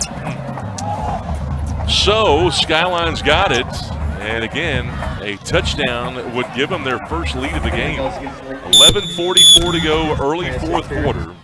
They are trying to spread out this Lakeview Centennial defense. DeMonte Oliver, the young sophomore quarterback, maybe the best arm of a bevy of QBs they have to choose from. Steps up, slowed up, breaks a tackle. Look at this. First down and more down to the 26-yard line before Jeremiah Moore, the safety, can bring him down after a 13-yard jaunt. There he goes, just right up the middle. Get everybody blitzing. Make a few guys miss. You pick up a first down. Well, they have found something spreading them out. Look at them. They are really almost, they got trips to the boundary outside the numbers here. All 3 guys outside the numbers. They got 5 guys out, 3 outside right, 2 left. Oliver throws it short, intended for Lamanya Woods.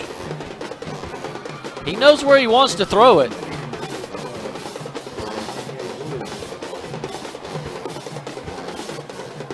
Again, this has been, no question, the best drive for Dallas Skyline. This drive, remember, began on the 4 after a blocked field goal from 20 yards out. You know, and they have at quarterback Oliver. He's only a sophomore, so if you can keep him in there and keep him healthy, he'll get better and better. You can tell he's got a good arm, and he does know where he wants to throw it. On the 9th play of the drive, Oliver in trouble, and he goes down with Trey Wilson making another play. Dropped him for a loss of 1.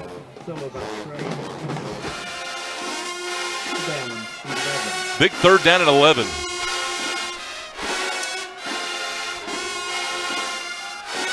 Remember, it was 3rd down and 12 a series ago where they were able to draw the PI to extend the drive.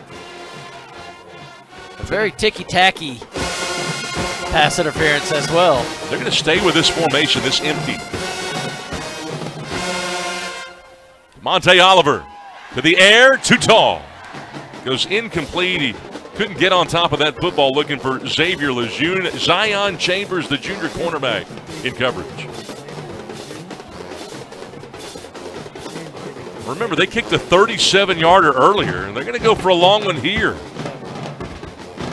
It's interesting, they switched quarterbacks when it looked like Oliver was doing a pretty good job throwing the ball, and they switched quarterbacks again right there, 3rd down long.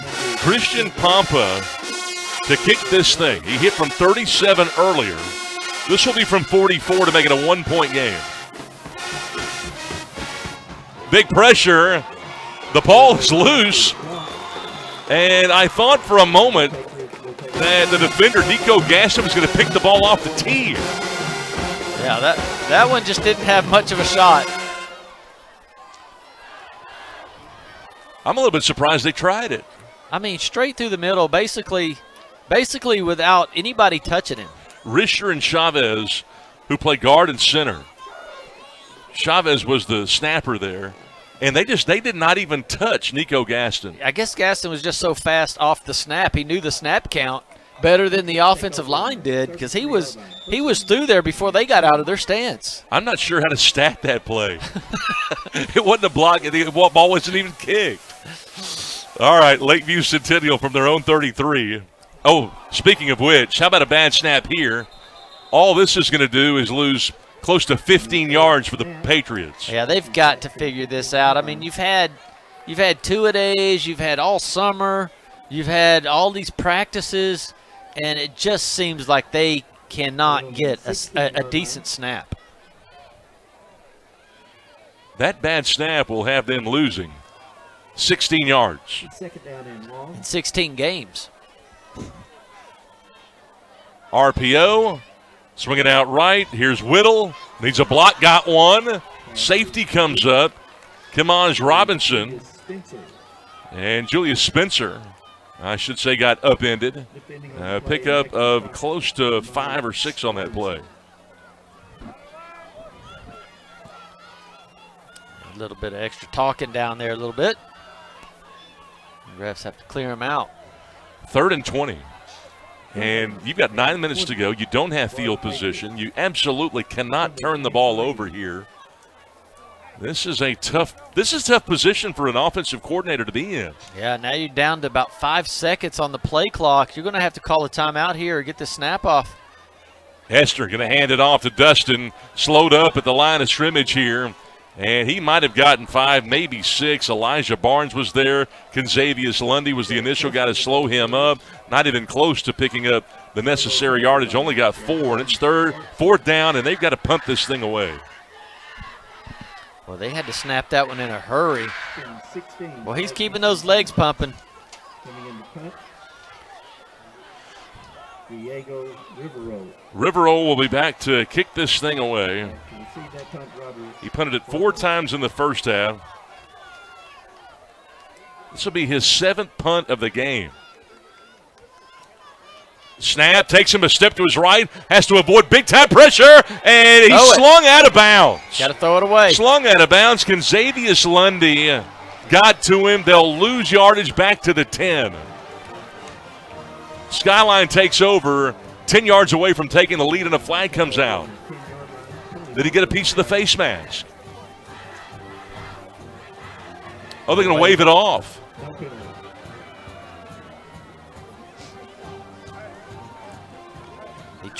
It was just the guy was able to get through there so quick. He tried to punt it there as well. That's where they were going to call maybe right there.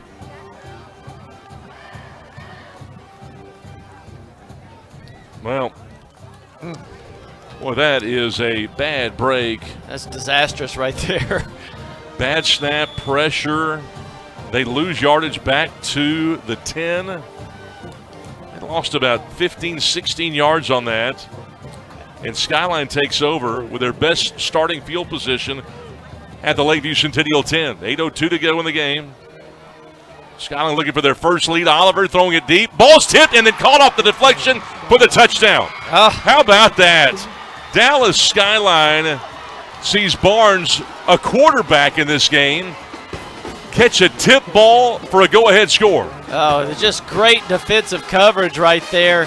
He thinks he does everything right. The ball gets bounced up in the air. And you get you a touchdown off the break. You know, you've done all this work, Bobby. You've done it for 3+ quarters. And you make a mistake on a bad snap on a punt with giving up pressure, and you give them the ball on the 10, and now you're down almost by, if they put it through here, by 3 with about 8 minutes to go. Pop-up pressure, blocked. Of course it is.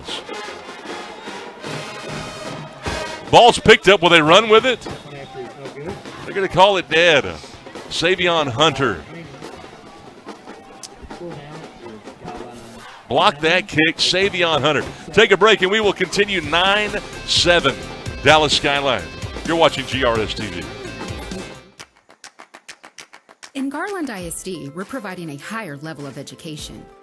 Our students not only choose their own path to success, but arrive there faster. We're eliminating thousands of dollars in college tuition costs with our P-Tech and early college high school programs.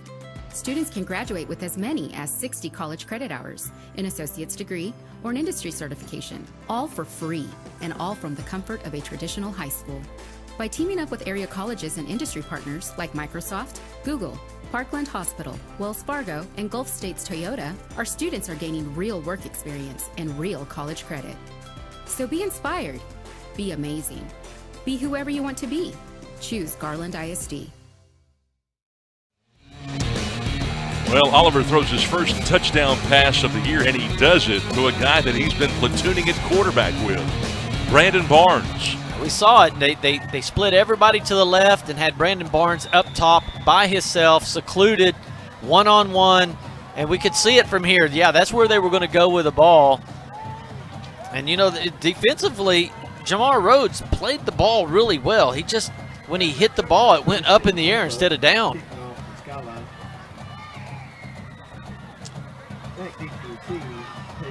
Well, Christian Pompa to kick it off.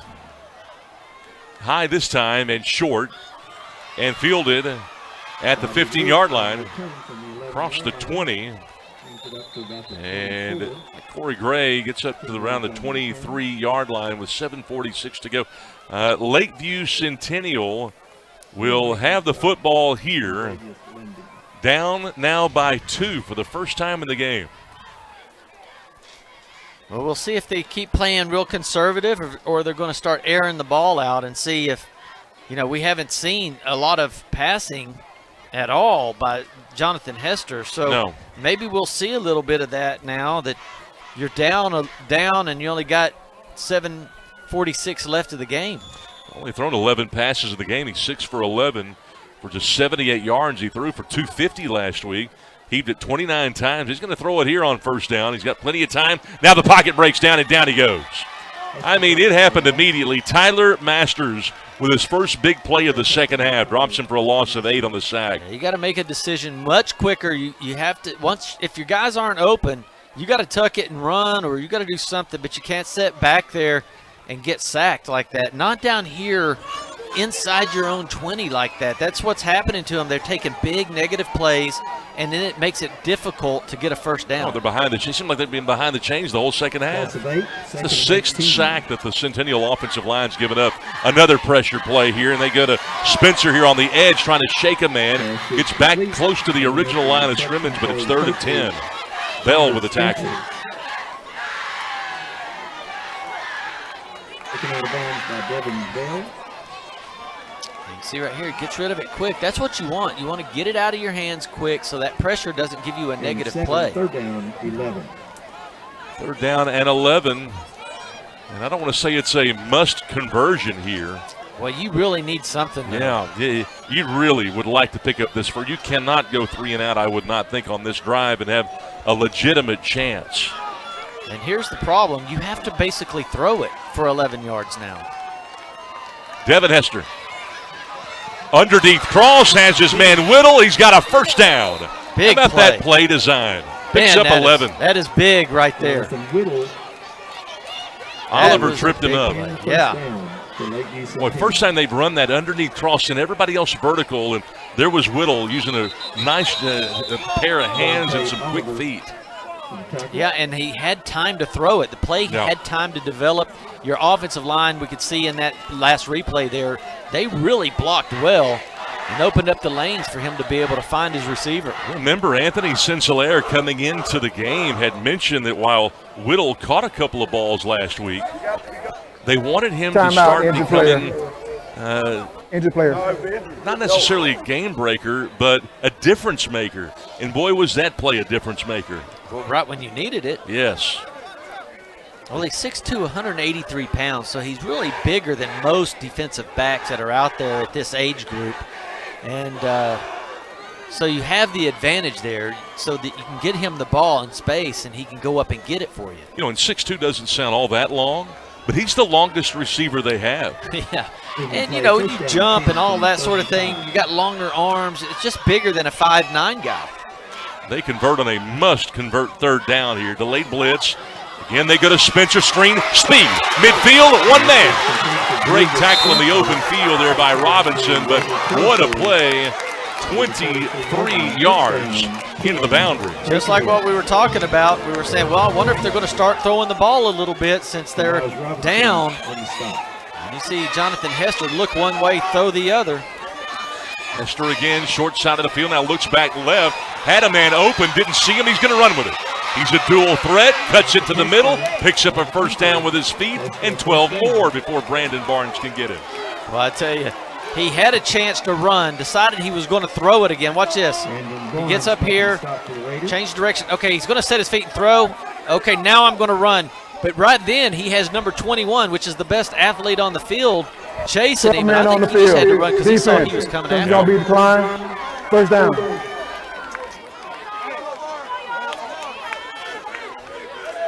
They're going to mark him short of the first down. They said his knee went down maybe. Oh, my goodness, really? No, they got the first down marker up. Maybe they the just chains haven't just moved the chains. The chains aren't set. Okay. They did give him the first down. They're going to move the chains now. First down on the 34-yard line. Chains are still not set. They'll snap it anyway. Oh, high toss, shake a man. Inside the 30. Kalen Montgomery still on his feet inside the 20. Wow, knocked out of bounds. Robinson hit him hard, and Jonathan Hester took a blow as soon as he let it go, and he was on his rump there for a little. I think he still may be a little shaken up. He might be. Look at this effort run right here. This guy wants to get to the end zone.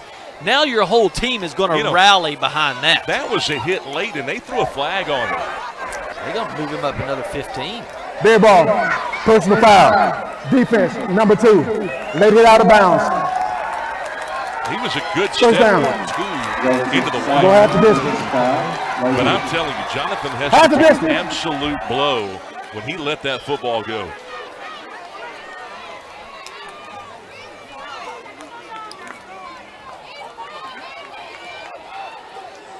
He's out of bounds there. 2 steps out of bounds.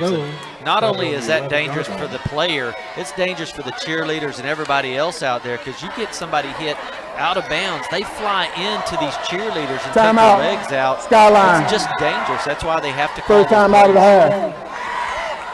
Well, what a drive Centennial has scored. Let it out. They get sacked on their initial play, beginning from their own 26. They have converted on a long third down on the underneath cross there to Whittle. They've come up with a 23-yard pass play, a run of 12 by your quarterback, and another 22-yard explosive play to move themselves inside the 10 to try to respond to that short 10-yard touchdown pass that Oliver was able to connect upon to Barnes for Skyline. And a score here would give the Patriots the lead back. Now they've been inside the 5 with 4 downs and didn't get in.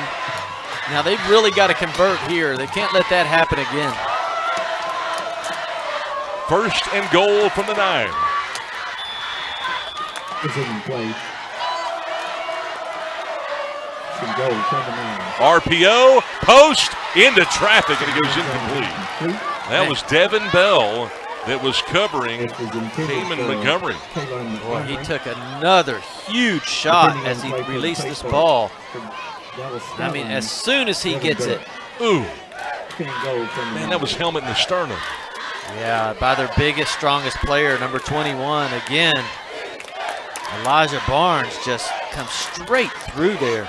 But boy, you talk about a guy with some guts. He is not afraid to step into it and take that hit. He's been sacked 6 times already in the game. A couple of really hard hits as well. Second and goal. RPO. There's Jack Dustin. Down to the 3.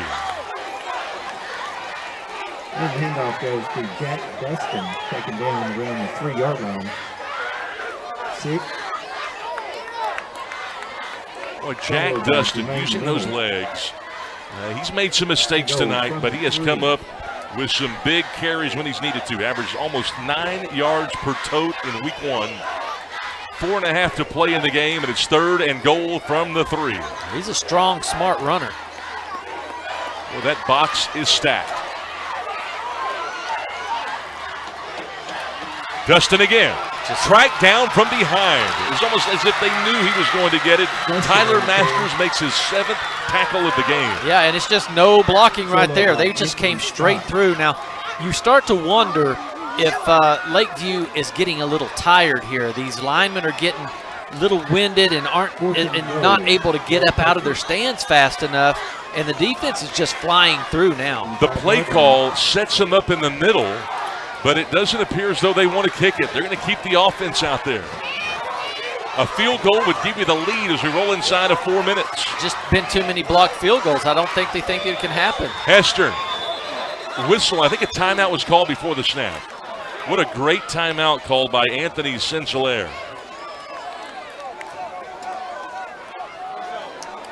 I like the play that they were going to happen. They had a couple little traps going, and then they were going to throw the ball back to the right corner. But I don't think it would have happened because the defense just came in too fast. They would have probably sacked Jonathan Hester before he was able to execute the play. The play was good. The play design was great. Just don't think it would have happened. Good timeout. And I know non-district action is not nearly as important as district competition. And any time you're able to come up with a victory against a Skyline program that went to the playoffs almost 20 straight years before they've taken a recent downturn, it really is a feather in your cap. And you know that Anthony Sinclair would love to somehow come away with points here to regain the advantage. Yeah, and I'm telling you, this is where you've got to be able to kick a field goal and win this game. But the way it's been happening, too many blocked field goals have happened. So, yeah, they're going to try to attempt it, but you've got to talk to these offensive line and say, hey, you cannot let somebody go through the gap here. You've got to line up tight, and nobody gets through the gaps. Diego Reverol from 23 yards out. He got it. And the Patriots have taken the lead back. This is what we were talking about. Having a great kicker means so much. He's been great tonight. He's been great at punting, fake punts, directional kicking. And he finally gets one through the uprights here. 3:36 to go. We're back in a moment. 10-9 Patriots on GRS TV. We are all connected to something bigger than ourselves. Change one thing, change everything. The things we do today have an extraordinary impact on a child's future. A better child, a better world. GISD has a ripple effect on our community. Every lesson can positively affect our future leaders. We are Garland ISD, impacting lives, changing futures. It's what we call the GISD effect.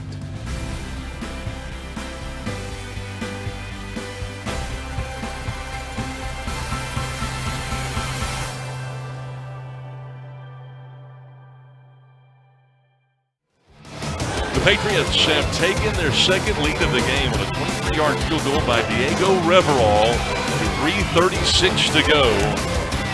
Capping what was a terrific drive, responding to the touchdown of Skyline a moment ago. That goes 9 plays. They began from their own 23. They march it down inside the 10. And they decide to kick the field goal at the very last possible moment, calling the timeout and putting the place kicker out there. Always a good decision when it works. Yes. And it works to the tune of a 1-point lead, 10-9. Lakeview Centennial. Directional kick down the sideline, taken on the bounce at the 7. Running it out to the right. Here's Oliver. Off the 25, and that's it. Dallas Skyline with 3:28 to go find themselves again down, this time by 1 to the Patriots.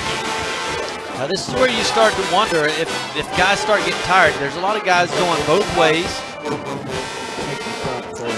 and they're doing a lot of kickoffs. You see a lot of these guys playing on kickoff. It was out there. You see number 4. All these guys playing both ways and on kickoff. So you wonder if they're going to start getting tired, and that's why you're starting to see a little more scoring action here.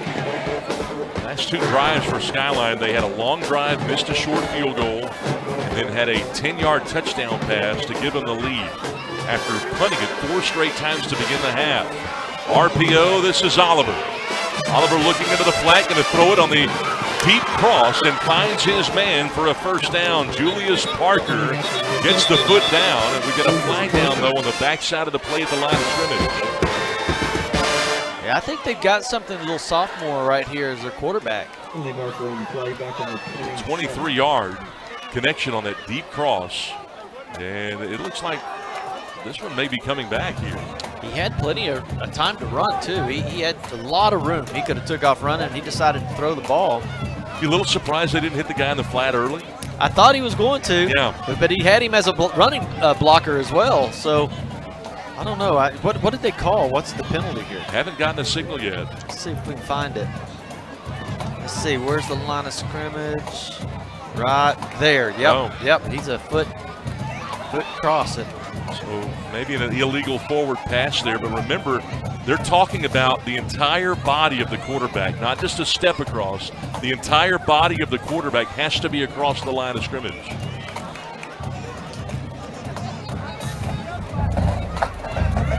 Illegal forward pass. Offense, number 1. He was across the neutral zone when he made the pass. So they had the line of scrimmage was at the exact 25-yard line. Second down. And it looked like he threw it about the 26. So the big thing on that is that it's a loss of down, so they march off 5 and you lose the down. 2nd and 15, 3:18 to go in the game. 10-9, Lakeview Centennial. Empty look, and they go to the sideline and break a tackle. Look out. Boy, this thing may go. It may go the distance with Lamanya Woods getting tackled at the 20. Ball came out. Woods, I think, came back up with it.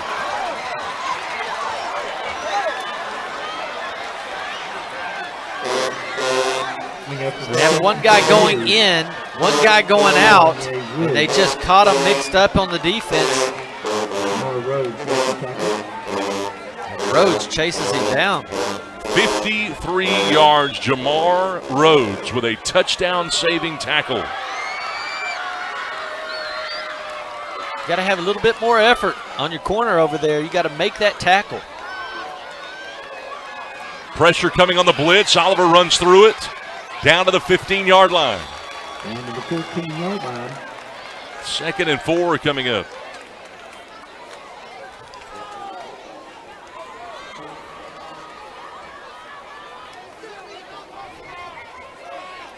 Demonte Oliver on the keeper. They maintain, they continue to go with this empty look here with trips into the boundary, outside the numbers, spreading out the Lakeview Centennial defense. They allow the clock to roll. They're really managing the game here. Both teams with very capable place kickers. But the last time Skyline was down here, prior to the touchdown, they had a kick blocked. Oliver again on the keeper, this time taken down behind the line of scrimmage. Nice play by Xavier Wright. Another TFL. Yeah, what a player Xavier Wright is. I mean, he's just always doing it right. He doesn't make any mistakes. He's just always in the right place at the right time, making big plays. And he's forced Skyline to convert on 3rd and 7 now. And it looks like they were rolling. They've gone backwards. And again, they're just milking this clock. Interesting. Yeah, minute and a half left now. Still 10 seconds on the play clock here. 3rd down and 7. Oliver gonna run with it. Trying to contain him. Looking for a first. He's got it. Runs out of bounds at the 11. If they give him the 11, it'll be a first. Zion Chambers ran him out. Yeah, he's a smart quarterback. For a sophomore, he really understands. Watch him. He's patient. Sees a lane, goes out there, races everybody to the sideline, and knows where the first down is. They're going to give it to him. They will give it to him. It'll be 1st and 10 Skyline, 1:19 to go in the game. And you would think at this point, if you give up points here, it's going to be very difficult for Lakeview Centennial to respond with scant time up there on the board. Play clock has expired. Did they call a timeout prior? They did. Timeout Skyline. 1:07 to go. Now, the fans were going crazy. They saw the play clock at Second double time out of the zeros. half. They thought it was a One delayed remaining. game. Yeah, and they had a player coming off Timeout. the sideline Skyline. onto the field at the same time. Called So their second timeout of the second half. One remaining. they really had to take that timeout. I mean, it had expired. They're trying to milk the clock all the way down to about 3 before they snap it anyway. And they just didn't have all their guys set.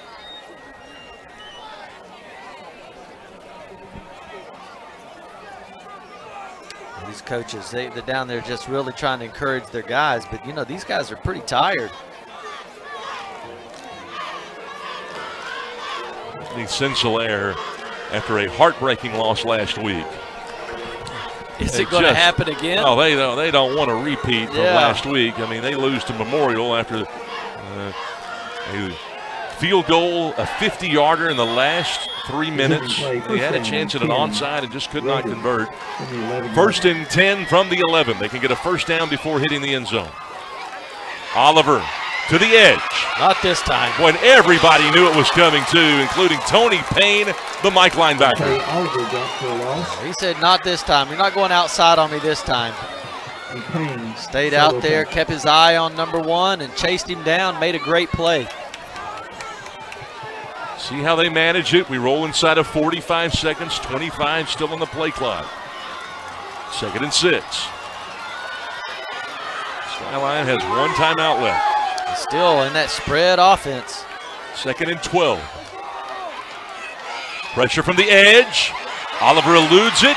Makes a man miss. Out of bounds he goes.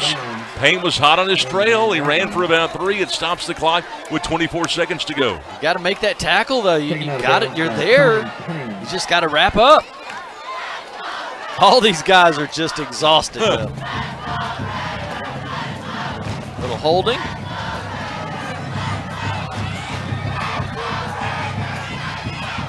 Seconds to go, 3rd down, 9 from the 10.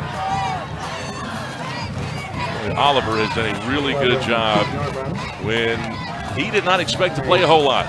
Yeah, now you're a sophomore and you're gaining some really good experience early.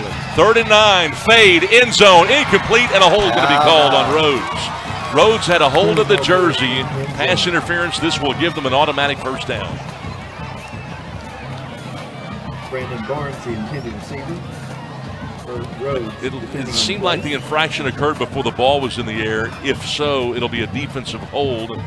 If the ball was in the air, it'll be pass interference. Yeah, that's why you throw that little fade route when it's man-to-man coverage like that a lot of times, because you feel like maybe you can get a hold or a pass interference or a Defense, touchdown. number 2. Don't have to distance to the goal. Comes with a first down. He goes against Lakeview Centennial. The down really inconsequential here. You got to keep them out of the end zone. They've got one timeout, 20 seconds to go. 1st and goal from the 5.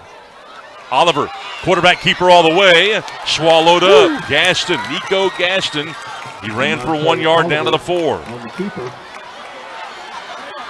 It's come up a little hobbling too. We're down to 5 seconds. They're going to go ahead and kick the field goal here. They're not even going to make it. They're going to Game call over. They win it. Well, there's 1 second on the They clock. call a timeout with 1. They had 1 timeout left. When they called the timeout with 1, usually the coach will call it with 3 seconds, 2 seconds. They don't wait till 1 second, Yeah. Bobby. I think he surprised himself. I thought they were going to try to get another play out of this before they started that. I'm a little Timeout. surprised. Skyline. They took that thing The all the way third down. and final time out of the game. They're going to go ahead and kick Clock the off. field goal. It's an Please extreme put angle 2 seconds here. on the clock. 2 seconds remaining on the clock, sir. They're going to put 2 on the clock here. This Change is the why- clock to 2 seconds. Yeah, this is why you have to maintain a timeout at the end of the game. I mean, he could have burned those Clock operator. timeouts earlier Yeah. in the Please game put and 2 not seconds have on it the clock. right now, but 2 this is seconds. why you have to have them.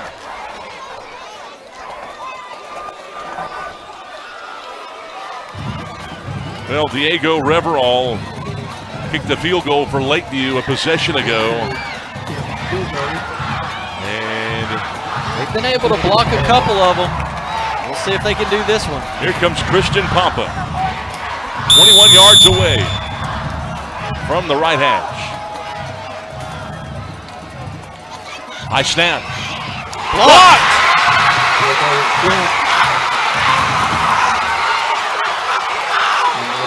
It's dead, and the Patriots have won it. Woo! What a game. You know, I love to see how everybody is so fired up about winning a game, and that's what high school football is all about. The camaraderie, all the fans, all the people coming out here going crazy, and watching a great game all the way down to the last second. This game was anything but clean. And we see once again, a block kick on the very last play of the game to decide it. Now, we talked about special teams is, you know, you have to have it. It's important to be able to block these people, know your assignment, and be able to kick field goals to win games. And Jamar Rhodes comes up with the block kick. He got a hand on it, and the senior cornerback is able to knife in and make the play of the game and seal a 10-9 victory for the Patriots of Lakeview Centennial against Dallas Skyline. And a really hard-fought game. That was a fun football game. It was. You've got to give a lot of credit to the special team coach and his special teams players, man. They did a great job. They had executed a long fake punt. They got the field goal down here at the end to basically win it, and then to block it at the end. So special teams wins this game. No doubt about it. Congratulations. Jonathan Hester finishes 10 of 16 for 135 yards. Jack Dustin had 45 yards on 14 carries. Just one touchdown thrown by Hester tonight. And Lakeview Centennial wins a 10-9 football game. Not very often do you see a team score 10 points this day and age and come up with a victory, but it happened tonight. Boy, and they are excited about it. Nice win for Anthony Sinclair and the Lakeview Centennial Patriots. That is going to do it for tonight's broadcast. Remember, coming up tomorrow, Prosper at Saxe right here on GRS TV. I want to thank Bobby George, Delbert Richardson, everybody for helping out tonight. What a great game. Final score, it's Lakeview Centennial 10 and Dallas Skyline 9 from Homer B. Johnson Stadium. My name is Scott Garner. Good evening, everyone. Good night, and God bless.